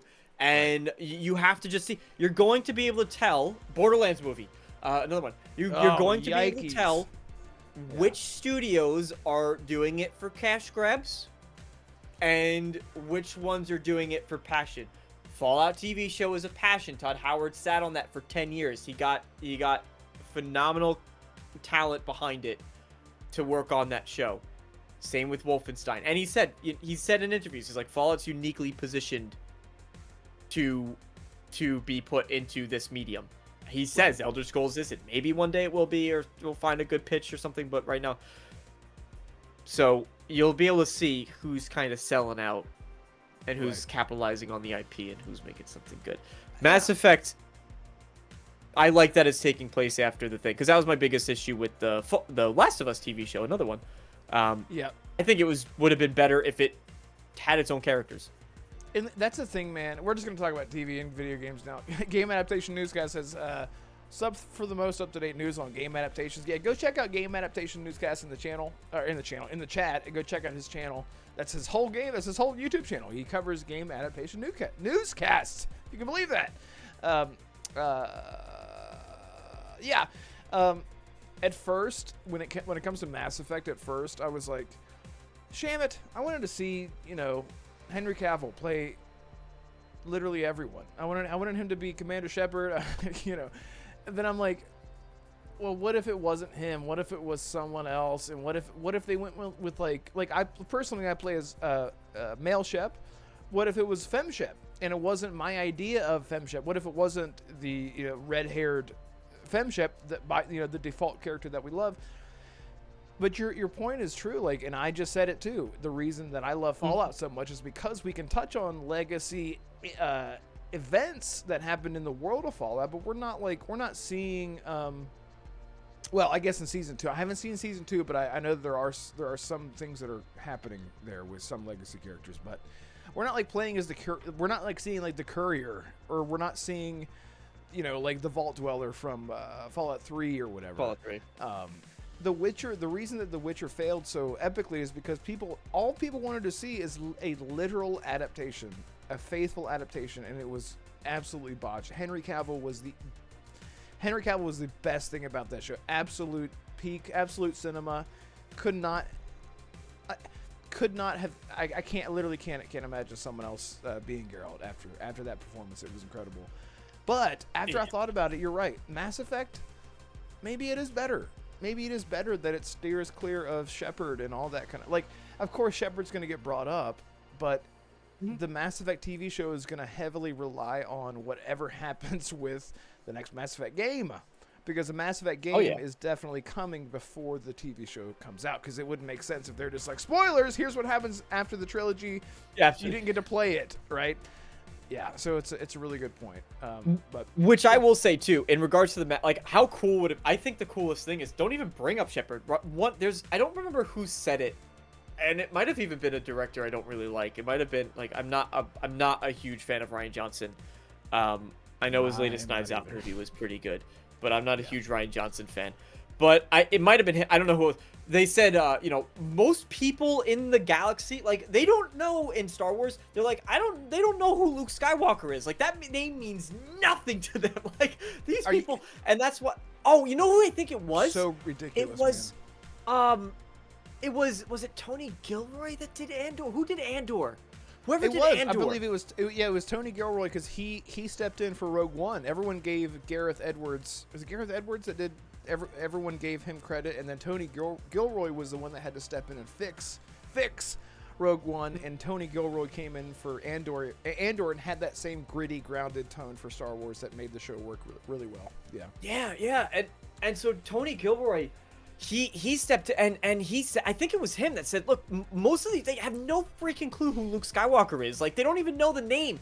And so to take a Mass Effect show, just think how cool it would be. Like, you know that Shepard is off doing something. Like, it might be the moment that the war ends, or like just a couple days after. So you know everything that Shepard went through.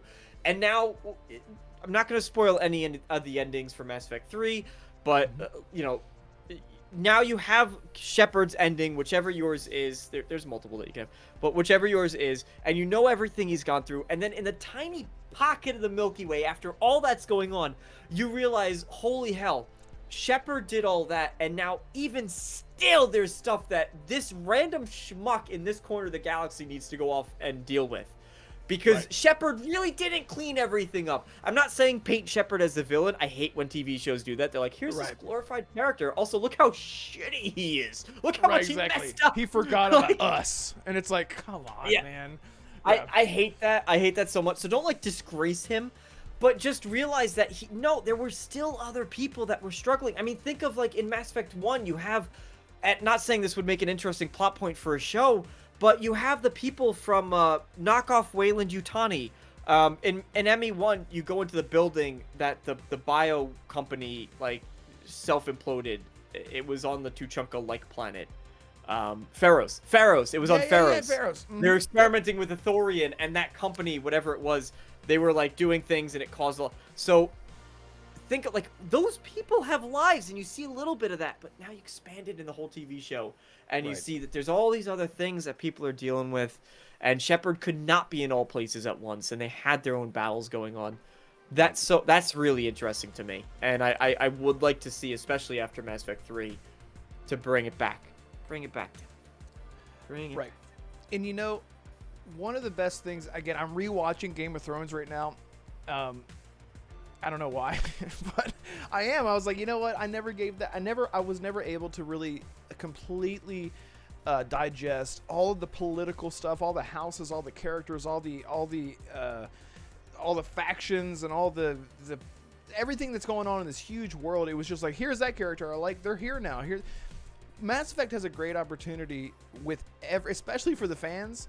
Because you hear, like, the Batarians, you're like, oh, okay, so whatever the Batarian, they're angry all the time because they were neglected, blah, blah, blah. Like, there's all this, like, lore behind them. Then you have the Turians versus the humans.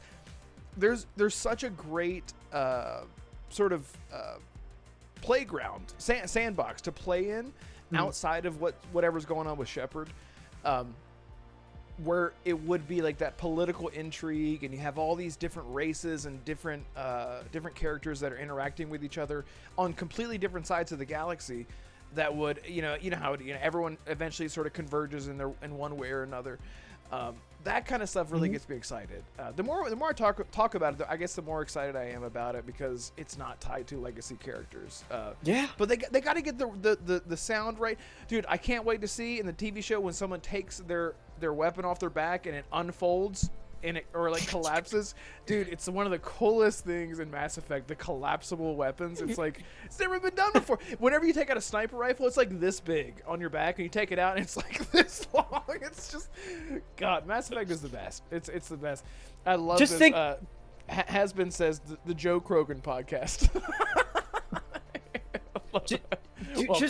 just think like you can have a show that takes place and, like, the characters go off and they visit Omega, right? Like, Omega is like the closest equivalent to the New Vegas you can get in the Mass Effect universe, right? As far as so you can literally take and you have characters and then you want to bring in, like, Mr. House is in the Fallout TV show, so you can bring back Arya from Omega and see like what the hell's going on over there, right? And you can still tie in those characters that you know and that you care about that were minor characters in the games and have that nostalgia for fans. See in live action what Omega would look like, the same way it's exciting for fans to see New Vegas in live action and what that is when it's realized, without loading screens in between every part of the strip. So you can have that cool. There's so many opportunities there. There's so many cool stories they could tell, and they don't need to have a galactic level threat that is going on. It's exciting. I'm excited for the show. What I'm not, and it's also Amazon too, which out of anyone who's making content, Amazon has been really, really high quality. Pretty good, man. Above. I mean, they're hit or miss. Oh god, anyone but Netflix, bro. Now, obviously, we have the Rings of Power, which is not good. That's. But we do. I'm pretty sure the people working on Mass Effect is the same cinematography team. Chat, keep me honest here. Is the same cinematography team as The Boys, and yes. Is that true? Okay, yeah. Which is such a great. I mean, they're my favorite team. I wish I had like a name. I wish editors and cameramen and shit like that would get more credit, so we can just call them a certain name, like Virtuose Studio. That's already a thing, but you know what I mean. Like we can just call them. Did you know Virtuose is part of this? Oh, because The Boys. What else does that cinematography team work on? There's another show. Maybe it is Mass Effect that I'm thinking of. Like another show that's coming out. Oh no, it's Fallout. It's Fallout. It's the same team. Fallout TV show and The Boys. Those are the same teams. And the Mass Effect TV show. It's again the same team that's going to be working on that show. That kind of stuff gives me hope because they understand the grittiness. Like they understand how to like nail like gore and blood and stuff like that in a shocking way that's just it's not just like for gratuitous sake only. The Boys leans into it because that is The Boys, right? But Fallout, it is like it's really like shockingly gratuitous, but also like I don't know, it's got its charm.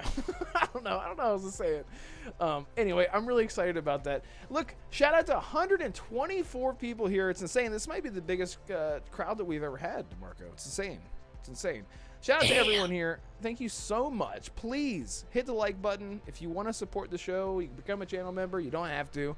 But at least hit the like button. Subscribe if you're new. We go live every single Tuesday, 6 p.m. Eastern Standard Time. And after the show is over, please leave a comment. Leave an emoji. I don't care what emoji it is. I know it sounds weird, but it helps the channel. It helps the channel a lot. It's all about engagement, and it helps the show get out there. And if you guys are having a good time, hit the heart button or something. Just hit all the buttons at once. See what happens. But anyway, let me see. Somebody said something really funny.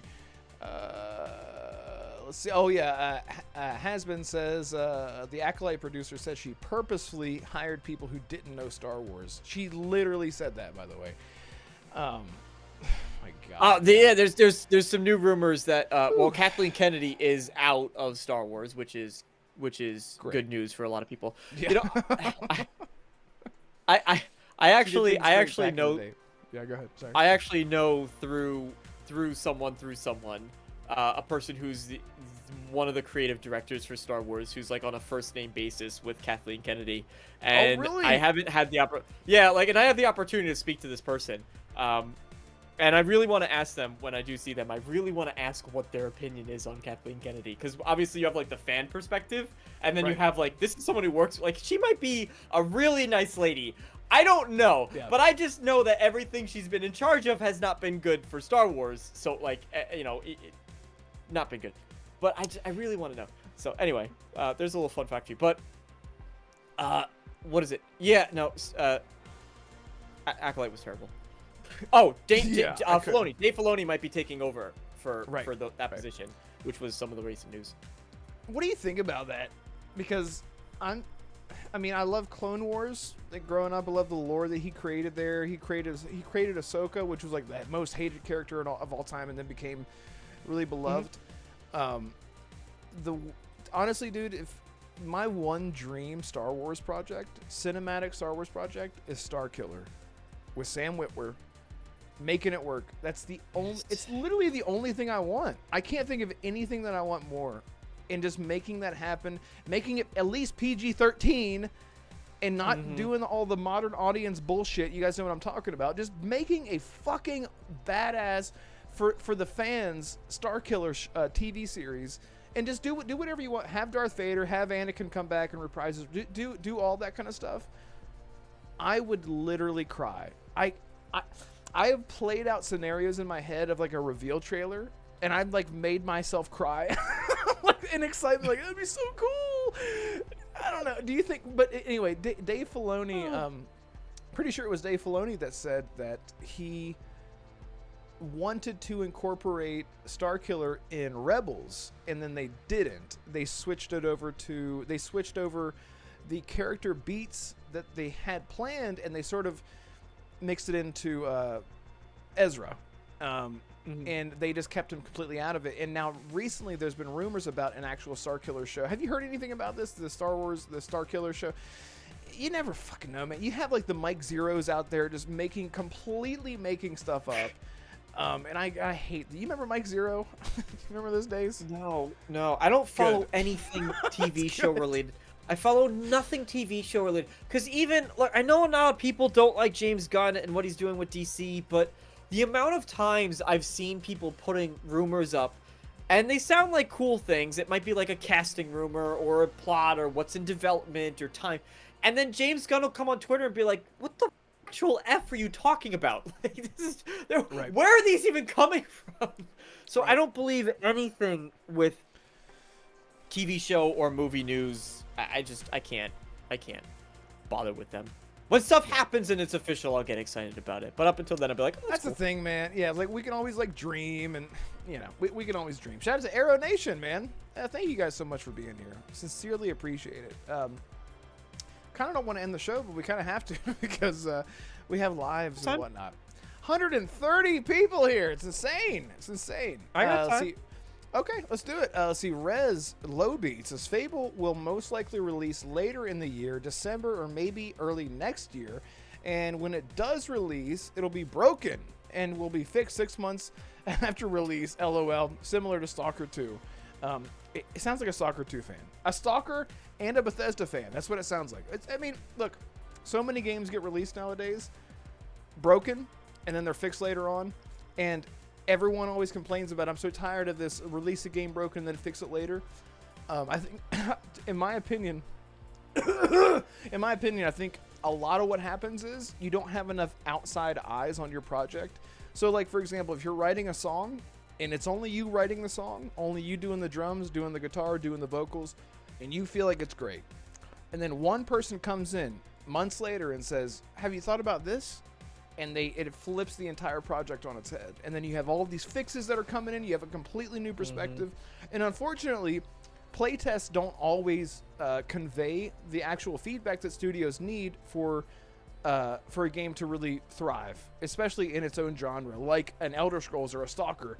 You would think the people that made Stalker would know exactly what people want day and date, but they're focused on core aspects first and foremost, and then they get outside ideas after the game comes out. They get feedback, and then they add things in. And then you get the people saying, well, this should have been in. This should have been in day one. It's like, they're not thinking about that. They're trying to make the fucking video game first and get the core aspects done. But yeah, and Avowed, he says. Thank you for being here, Rez. I appreciate you. I think about that in relation to, like, Starfield just got there were the room, you talked about it, I talked about it, the behind closed doors showcase for Starfield, and they're talking about the creators that got sent out there, and you have to think, we obviously don't know who was and wasn't sent, but those people don't, they took creators, they took Bethesda focused creators, and they took Starfield content creators, and they said, hey, let's get your thoughts on it, on this new 2.0 version of the game.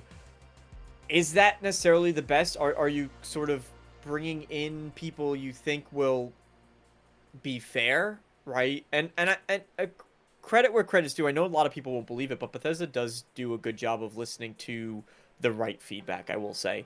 I know a lot of people are going to be like, well, Starfield sucks, so how do they, Fallout 76 is garbage, so how do they listen to feedback? Right. Sure, just hush your mouth. Hush your mouth. We see it all the time, there's still bugs. Yeah. Just stop it. Don't be an armchair developer, and don't listen to, like, there was a video, I'm not going to get into They do a good Starfield was supposed to have a voice protagonist. They took it out. You know, Fallout 4 didn't have the RPG mechanics. They brought a lot of them back, inspired by games like New Vegas, which Bethesda supposedly hates. They brought things back for Starfield 2. Like, they tried to get more down into that. So they do listen to the critical feedback. But as far as playtest goes, you got to make sure you're inviting the right people. And it's difficult because how do you walk the line of someone who's going to say, well, I hate this and I don't like this and I don't like this and I don't like this, and you got to say, okay, we can't really listen to that feedback. It's not gonna, we can't do that. We just can't. Even if we want to, we can't do that because of the constraints of game development, because of the budget, because of the time, whatever it might be.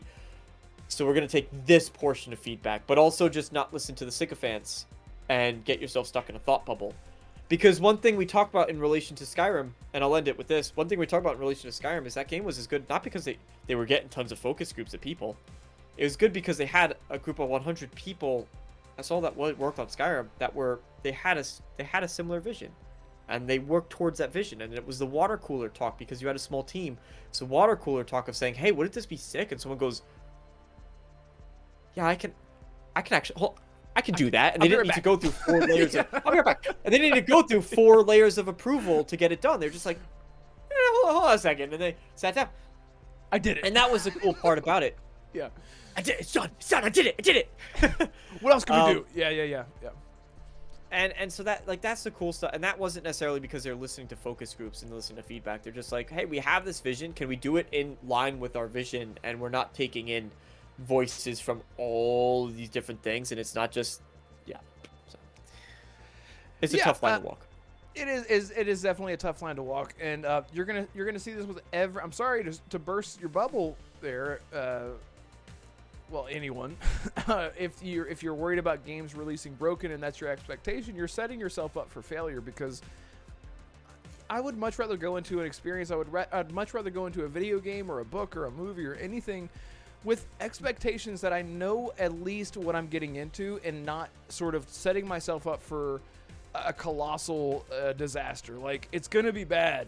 And then all you're doing is focusing on the bad stuff. You're not enjoying all the good stuff that's there, right? And we can compare What's the all... point? Yeah, it's like, if this entertainment, if the gaming industry is something that you're upset about and that you're angry about all the time, like, I would actually like to know what it is that you play, or what it is that you engage with in entertainment in general that keeps you happy, because everything has flaws. Everything's always going to have flaws. Everything's always going to have issues. And Rez brought up Stalker 2. Stalker 2 laid the foundation for a lot of things that people loved with like Anomaly and Gamma. Didn't have hardly not even near all the features that it had, but it had all the core features there that modders had to fix themselves later on, just like Bethesda games. And now we're seeing, and I can't wait to see Stalker in the next 2 or 3 years. And then everything that people, the list of things that people want fixed will slowly diminish, and people will still find things to complain about. But if Stalker 2 or Starfield or Elder Scrolls 6, Fable, whatever it is that launches day and date, and it has everything that you wanted, and then you still want more. I'm notorious for saying put survival elements in everything, because I'm a psychopath. Everything! But it doesn't need it. It's just something that I want. But does it take away from the experience? No, it does. It's just my personal preference. And whenever you're comparing, this is the thing, dude. You can speak on this. Whenever we look at like Bethesda games and modding, and then people dude, I was thinking the exact same thing. Dude, you already know where I'm going with this. And people compare modded Skyrim to what we're going to be getting with Elder Scrolls 6 or Fallout 5 or whatever's going to be happening. It's like, you just set yourself up for fucking failure, because those people are you. Those modders are you. They're the ones saying, "Oh, what if we can add in fish that have fur on them or whatever?" Like, and they could go on and go on and go on. And those people, you know what? I don't want you to lose your train of thought. Actually, I'm really interested to hear what you're gonna say. Yours is slightly different than what I was saying. What I was thinking. I was going to go with. I see you, Rez. When people say, Skyrim. Modders fix Bethesda games. Like, you can't play vanilla Skyrim. It's like, no, you absolutely can play vanilla. It's like, that is modded Skyrim is a plus experience. It enhances the experience. And the cool thing is you can turn it into Dark Souls. You could turn it into this other game. You can make it like the entire thing a simulation for the lusty Argonian maid. Whatever you want to do, you can do that in Skyrim because the mods give you that ability. But it's enhanced. It's slightly better. It's not unplayable without mods. And that's where I was sort of taking it is that, you know, the beauty of it is you can craft the exact experience you want to get, but you can still play that base game and you can still love that base game. And that's the core of it that works, is because it has good bones. It's a meaty underneath. It's saucy. It's delicious. And you just add to that to make it an even better experience. But it's because a modder sits down and says, what if I did that? What if I put in a survival mode? What if I did that? What if I did... That's where all that stuff and people and Elder Scrolls 6 is going to come out and modders are going to fix the game. It's like they're going to add to the game. Like, it's, dude, like, and the thing is, Bethesda games, any games where, like, we're about to see, we're talking about The Witcher, they're about to add full-on console modding support. Stalker 2 has full-on console modding support. What was it? There was another game that has Dying Light. Dying Light has console modding support. And and people are going, "Oh, they added the thing that should have been in the game to begin with." It's like, dude, shut the fuck. You wouldn't have even known about this feature being in the game that improved it for you if someone didn't make it first. You didn't come up with that idea. Like, the same thing with Stalker Anomaly and Stalker Gamma. I'm just, and Rez, I see you, bro. I know you still love Stalker too, and I do too. And I'm not ripping on him. I'm just giving an example. For the people that they wanted all these new features, those features wouldn't exist if people didn't come up with them to begin with. So then you're carrying over all this expectation into a AAA company that they had nothing to do with. But this is like, we didn't ask you to make an armor that has wings on it that allows you to fly into space, and that's you. That's on you. Like, we had a vision for our thing, and it's like, well, the modders made it better. It's like, it's all subjective, man. All this stuff is subjective. And in the entertainment industry, you literally can't win for losing. Someone's always going to have something to say and something to. It could have been better. Could have been better. Thank you, Grandpa Barbecue Gamepad. I really appreciate the super chat. Thank you so much for the birthday super chat. I hope to see you next week, bro. Thank you. Shout out to Jacob Tupac. Yeah. Tim Kaine. I saw an article on this recently, but it came from Tim Kaine where he said people just argue past one another, and I had a long thread in relation to. Because Hannah the Hermit on Twitter talked about how, like, people are still going to be disappointed with Elder Scrolls 6, but this applies whether it's Stalker or the next Witcher game or even when Fable comes out or Elder Scrolls 6, it doesn't matter, or the next Cyberpunk.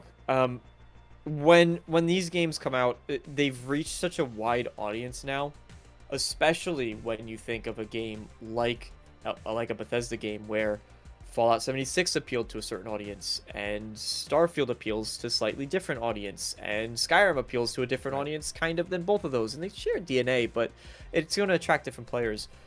And what happens is your audience gets so diluted, which isn't a bad thing, but it's also not a good thing, because now what happens is no matter what, there's so many voices that you have two options. Either you stick to a core vision that's going to piss off some people because it's not what their vision for the game is, it's what the studio's vision is, and you really try to nail that down, and that could be, we're going to make an amazing RPG and it's going to have great choice and consequence, right? That's what Baldur's Gate 3 did. That's what Kingdom Come Deliverance did. That's what a lot of, Expedition 33 did. Then there's the other side of it that says, hey, we are going to try to make this game that appeals to, now we have the people who like building, we have the people who like ship crafting, we have the people who like dungeons, we have the people who like the role playing, we have the people who like the simulation elements. Now we're going to try to make a game that does all of that And this is where my argument always comes in, which is to say you can't really do that. It's very difficult to do that. But either way, there's going to be somebody that's pissed off no matter what you do, because this person over here, even if you try to do all these things, there's going to be this person over here who goes, "But it doesn't have the same random encounters that Rockstar has in their games." And there's going to be someone over here who goes, "Actually, it's not as funny as Fable." And then there's going to be someone over here who's going like, there's going to be someone over here who's going, "Oh, but actually it doesn't have the same RPG mechanics that Obsidian does." And no matter like where, there's every corner, there's going to be somebody that's complete, because it doesn't have this from this game, it doesn't have that from that game. It's like, but this isn't those games. And that people just argue past one another because they're all looking for something different, and that's fine. But Mass Effect is only in one place. You can only get it from one place. There you go. For anyone who's new, bring up your phone. Look at my screen. This is just for you. Oh, you know what sucks? It's backwards though, isn't it? No. Is it not backwards on the I think it's backwards on the Oh, stream. not for me. Not for me. For the stream it is. For you, right? That's yeah. good. You maybe get past some censorship there from holding it up so long. Yeah, maybe. Look how shiny. Anyway, really good points, man. Yeah, everyone, please hit the like button. We're going over just a little bit longer because we have so many people here, and I hate just getting a huge audience and then it's like, goodbye. But hey, listen, Wolfenstein 3. You want to talk about? Okay, listen. I want you to lead with got this. Okay, I want you to lead with this because you are the one who you made a video like last year, talking about Wolfenstein 3. I remember the video. I actually watched it twice. I watched it and then I listened to it. I remember exactly what I was doing. I was feeding the goats and I was scooping dog shit. I was doing a ton of outside work whenever I listened to it the second time, and that's my memory of it. That's the best time to listen. It's the best time to my listen. voice. Exactly. The best time to listen to my voice, ladies and gentlemen, is when you're doing things with shit. That's the best time. Yep. Because that's what my commentary is. It's crap. So he was just drawing a line between his opinion of my content and what he was doing. That's how you get super immersed in what I make. That's exactly right. You have to play to your strengths, and I'm like, it's like sugar and tea, dog shit into market. No, that's terrible. That's terrible. It was a great video, but Wolfenstein 3 has been in development for a while, at least. What is it? 2 years now after, because Indiana Jones has been out for almost a year now, right? Yeah. God, that's crazy. Yeah, so, I mean, why don't you lead this? Wolfenstein 3 is happening. What do you think? So, I guess the thing that I think a lot of people would want to immediately ask is, are we returning to BJ Blazkowicz? Are we even going to acknowledge, I always make the joke whenever something terrible comes out, and I go, I wonder if BJ is going to wake up, that the game's going to start off with all his daughters doing all the stuff that they're doing, and woohoo, like, yeah, we're going to get. And then he wakes up in a cold sweat, and he's like, "That was a terrible dream." Hell yeah, dude! Hell yeah, dude! Hell yeah, dude! Hell yeah! We sure did get him, dude. Oh my god, that game! Oh my god! I don't look anyway.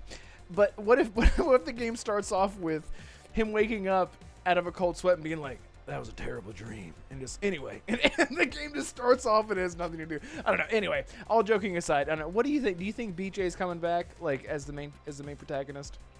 Do you think that they're going to acknowledge the daughters? Like, what's going to happen? Yeah, I think the daughters are going to be all doing something else, or they'll just be super young, right? You have two options: either you continue post Youngblood, or you do it slightly before Youngblood. I think they would probably want to push it forward, because if I had to guess, Wolfenstein 3's job is going to be to close off Blazkowicz's story, and either move on to a new protagonist in some form or another, or just wrap up Wolfenstein and then maybe try to reboot the franchise again in any number of years, because of course Machine Games, I think, has I feel like it's all going to depend on how the game performs, if I'm being brutally honest. If the game does really, really well, then they'll find a way to continue it. I do think they're going to sort of push the daughters to the side, whatever capacity. If the story takes place when they're younger, that's easy to do. If it takes place when they're older, it's also easy to do. Say, oh well, the twins are off in they're still, just leave them behind in France. That's where the game took place. Youngblood. Right. They're still in France. They're fighting the resistance in France, and I miss them. But damn, I'm proud of those girls. And then you're like, all right, now I'm gonna go do the cool stuff over here in Germany, wherever they might take place. So they'll get to push to the side. It wasn't popular enough. They'll acknowledge them for sure. You know, and I have a hunch it'll be something like what Andromeda did, where you can hear Shepard's voice or you could hear Liara's voice sort of in the background at one point. And so you'll get an audio. You'll get a phone call from the daughters. It's like, hey, Pa, we miss you. Hell yeah, dude. And they'll hang up. Oh my god! And he punches the answering machine and throws it out the window. God, I'm so disappointed in my daughters. That's not how he sounds. But yeah, well, so what I guess as far as what we want, like everyone, BJ, like you have IP. Like whenever you think of Halo, you think of Master Chief. Whenever you think of The Witcher, you think of Geralt, and so on and so forth. Whenever you think of Wolfenstein, I think of BJ Blazkowicz. I don't think about the twins, and I think about the Quentin Tarantino grindhouse type storytelling that the games deliver in such an incredible way. Like, God, it mixes like this dark humor with like real shit, like real tangible, like heartfelt storytelling. And it's really hard to do because comedy is so subjective. But whenever it comes to things like, Germany and war and like, all that kind of stuff, it's comedy is tragedy over time, and I feel like it really melds really well with the Wolfenstein franchise because of that. Yeah. So people can make like dark humor because that's all that they have. They like. So anyway, I say all that to say, I can't imagine them not making a Wolfenstein 3 that has nothing to do with BJ all over again. And at the very least, if we're going away from that, like you said, like. I don't care. I'm sorry, guys. I don't care to spoil Youngblood. It was terrible, but BJ is in that game, and he was the side character, and everyone was like, "What the fuck are we doing, man?" He's like, it'd be like Master Chief showing up in an ODST. Well, that's kind of different, but you know what I'm saying. It'd be ODST like was Siri being the protagonist of a Witcher game. Yeah, kind of. Yeah, God. Don't make me worry. Don't make me go faster. That's one of the things that I'm concerned about that. But you have to do it. You need to get through that growing pain, and you're going to have infinite amounts of people that are going to be like, "Nope, not playing it. Game was dead. Game was stupid. I'm going to play a speed game." I shouldn't be like doing that. It's insulting to people. Like, if that's your opinion, that's fine, right? I'm not. Some actually people might actually sound like that, DeMarco. Some people might. I went to high school with a person who sounded like that. I'm sorry, Derek, if you're watching. But, Derek, I'm sorry, Derek. But I was friends with him, so it's okay. So, yeah, there might be people who think that if it's not BJ or bust. Oh, whoa! I've seen that video. It's in the DLC. Spoiler alert. But. You can't find it on YouTube. Sorry, let's not. Sorry, go ahead. I don't know. Eventually, they're going to have to pass the torch over to a new character if they want to continue that franchise. The question is whether or not they want to continue the franchise, because realistically, and yeah, I made a video. It was like 3 months ago where there were job listings that very clearly pointed they wanted people who could animate machines and robots. It's like, okay, well, they're not doing that. And I looked, well, is there any Indiana Jones games? Because there were rumors at the time asking, hey, Indiana Jones was so successful, they might just jump onto another one. And, the developers really loved working in that universe too. They might just go for another one. And there is actually one single robot that appears in any Indiana Jones, and it's a game that's a very old game, and I forget what their role was at this point, but one single robot. That was it. So I said, okay, not Indiana Jones. It has to be Wolfenstein. It's the only thing that makes sense. Sure enough, it's Wolfenstein. They've been working on it for a while. They've been hiring for it.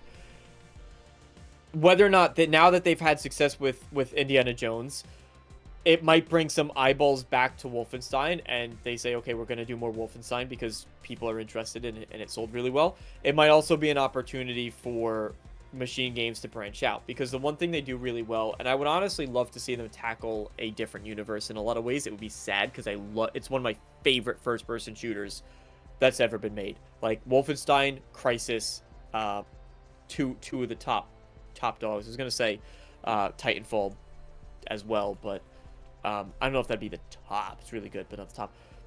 Two of my favorites, and it'd be sad to see it go, but they're incredible storytellers. And what else can they do to capitalize on their storytelling chops? I want to see too. Yeah. Arcane has bittersweet. Arcane says, I don't think that they should continue the franchise. Wolfenstein 3 should be the final hurrah. And I kind of agree. Like, it's almost like we got a really great send off with Witcher. Let's say the Witcher 3 with Blood and Wine, which you've got to play. Which is, by the way, it's not a spoiler. It's not what you think, DeMarco. It's beautiful. It's beautiful, and I would, and I think the developers looked at that, said 3 games. It's a nice rounded number with Geralt. We've done so much with him. He has all the books, he has all the games, and Ciri has been in all the games. Let's just sort of give him a send off.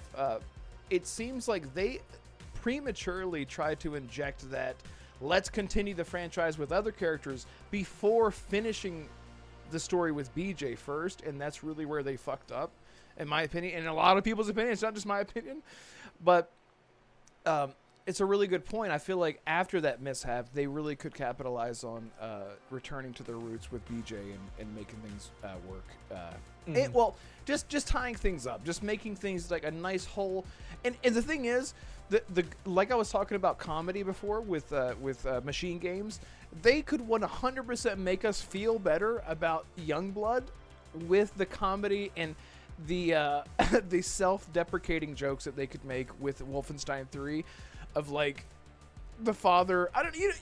You could fill in the blank. I can't think even they're imagine, self-aware enough. I think they would Machine lean Games into is it, self-aware right? enough. Yeah. I would love that so much if they're like, your daughters are kind of a disappointment. I don't know. I don't think go that far. Like, you know, they would have fun with it. You know. They have a scene. They have a scene where PJ and his wife are just sitting down, and the wife. I have Anna, but that's the wife for Metro. Yeah. They have the wife in Wolfenstein. She goes, yeah, you know. So I heard your daughters are doing really well. They just radioed, and PJ just turns around and goes, who? Who? It's just What? like, I don't know. Or like his daughters call him, he's like, hello, and they're like, Daddy, we gotta tell you, click. So anyway, it just goes on. God. Listen, I don't know. I would love to be, as Assassin would say, a wall. I would love to be a wall on a fly. A wall on the fly? Yeah, and hear the story behind the idea of what they were going for with Youngblood, because it had to be as simple as we need a new generation. It's for modern audiences. Blah blah blah. Let's introduce co-op. Well, BJ Blazkowicz is a one-man army. We can't have anyone rolling beside him. Why would he need that? Let's go with this thing first. And it was not good. It was not good. Sorry. Let me get some chats here. Let's see. Yep. Arcane says, one of my concerns is that they set up the next game to seemingly have a lot more sci-fi and multiverse elements, and I just want them to keep the storyline grounded. Yeah. And yeah, play to your strengths. Play to your strengths. Exactly. Assassin says Machine Games will keep it grounded. They have to bury the Nazis somewhere. I see what you did. See what you did there. That's good. That's good. Let's see. At least Hasbin says at least Turok doesn't have this problem. I think he means just because Turok jumps around between protagonists. I think it's what he means. Yeah, I'm sort of jumping backwards here. Let's see. Yes, Assassin. Didn't they make Youngblood last time? Last time they were worked together. What's he saying? Yeah, they were talking about BT said have a Wolfenstein game mixed with Dishonored or like Machine Games and Arcane Studios.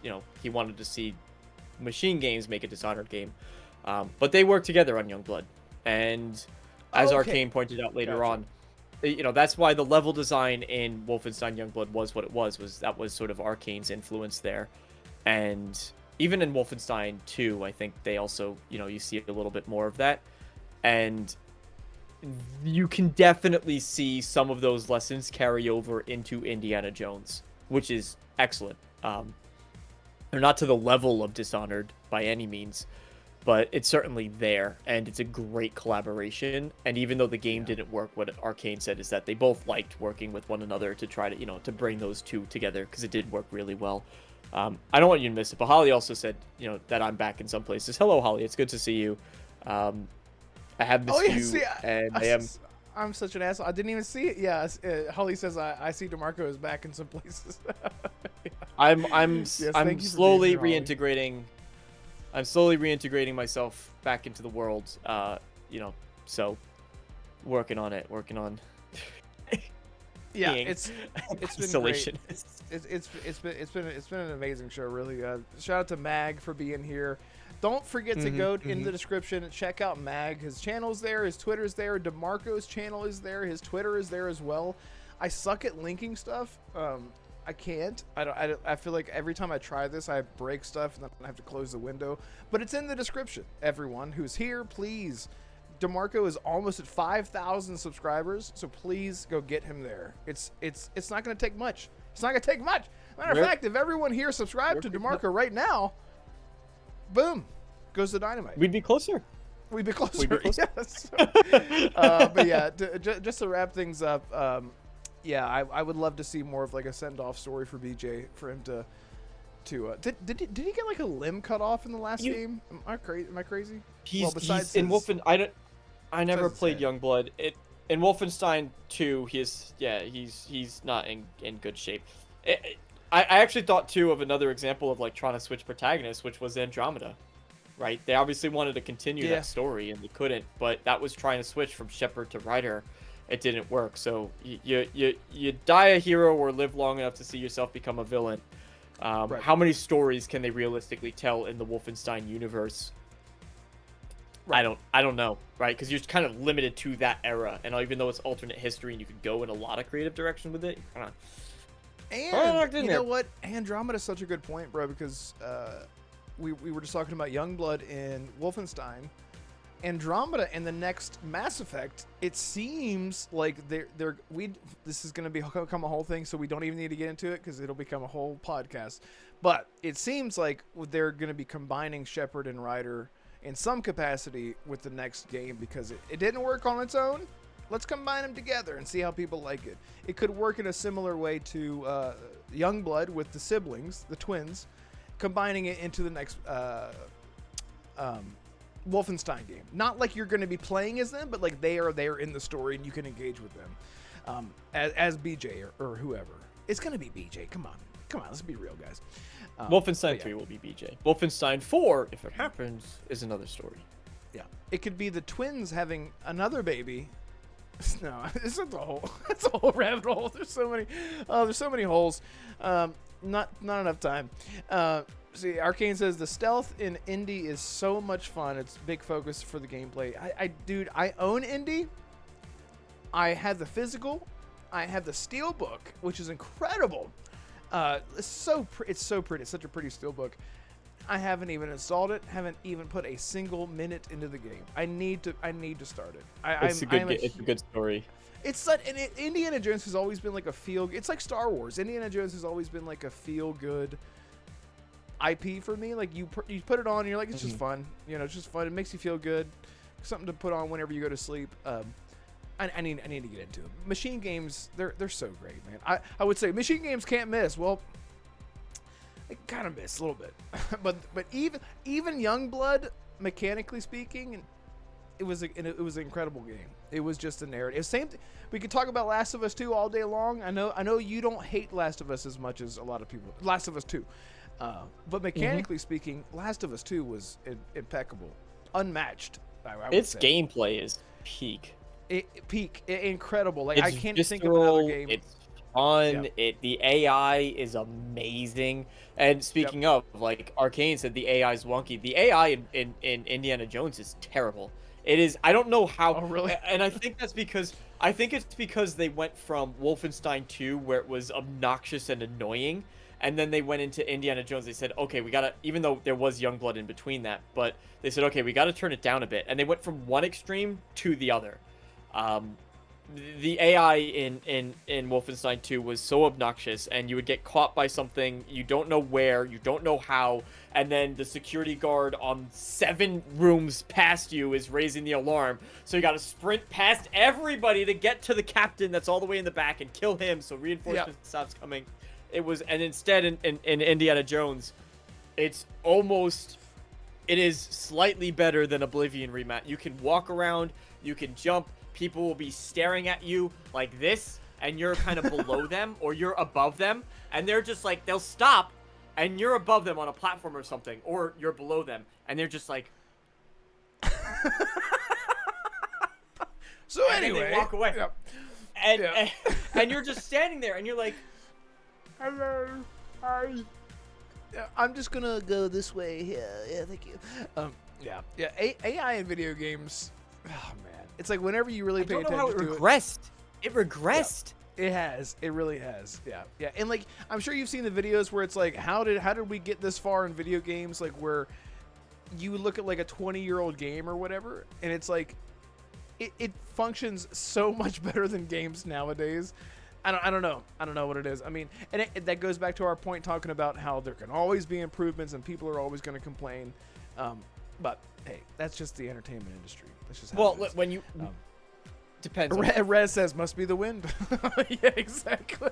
Yeah, like you throw like a glass bottle, it shatters against the wall, it bumps into a chair, the chair knocks over. He's like, "What was that?" Must be the wind. It's like, sir, this is the Wendy's. Yes. Gotta stop drinking too much. Yeah, it's just how it is. BT says, I'm going to go yell at Mag tonight. Yeah. Oh, yeah, that's right. Mag's doing his show. Mag's doing his show in like 30 minutes, isn't he? Or is he already live? What's all the iconic Dishonored lines? Yeah, I think Mag Arcane is should going. know them. Mag is going live very soon. But anyway, look, I want to thank everyone so much for being here tonight. Please hit the like button. Very special. It was a kind of a birthday stream, but I forgot it was my birthday. But it's actually tomorrow. Well, it's like in a few hours, whatever. But we went overtime because everyone's here hanging out, and 15 minutes for Magcast. Be sure to please go check out Mag's channel. It's like, again, it's in the description below. DeMarco's channel is also there. You can go follow him, go subscribe to him. Please go subscribe to him. He just had a great video. Congrats, by the way, on your Fallout video. I checked. Thank you. I'm like I'll be checking talking it. about Crimson I'm like, Desert. please. And then I checked the next day. I'm like, damn it, dude. And then YouTube's like, never mind. And fucking YouTube is just. It's just such a fucking whiplash. You get whiplash all the time, but yeah, congrats on that. But go ahead. Crimson Desert. That's your next thing you're covering. Crimson Desert. I'll be doing like a Crimson Desert sort of everything we know, because I'm really excited for that game. I don't think that RPG should exist, not in the sense of it's a bad game, but in the sense of the things they're doing in it are absolutely insane. So I spent all day researching today, where I will be scripting out tomorrow. Video for that to cover everything. So if you've had any interest or you've seen it, you're like, it's kind of interesting, I got something for you, I'm working on it. So awesome, dude. that's something to look forward to. I'm trying to make sure that I stagger like Bethesda, not Bethesda, right? Like you want to stagger the stuff. So Yep. Hence my This Witcher is a video time that where did I'm not- incredibly. I'm so disappointed. But you know how I did. I'm kidding.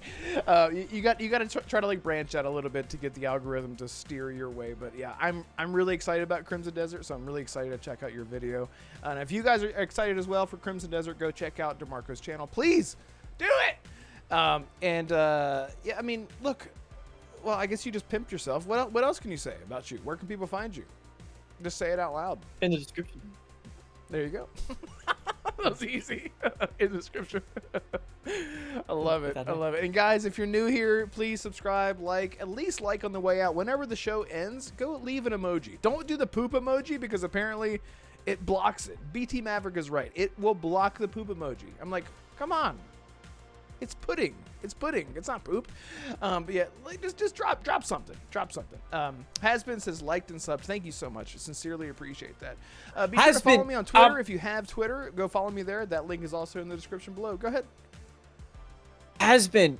That's not tied to Hasbeen Hotel at all, is it? I just watched that for the first time. It's a great show, but just curious. Hasbeen anyway. Hotel.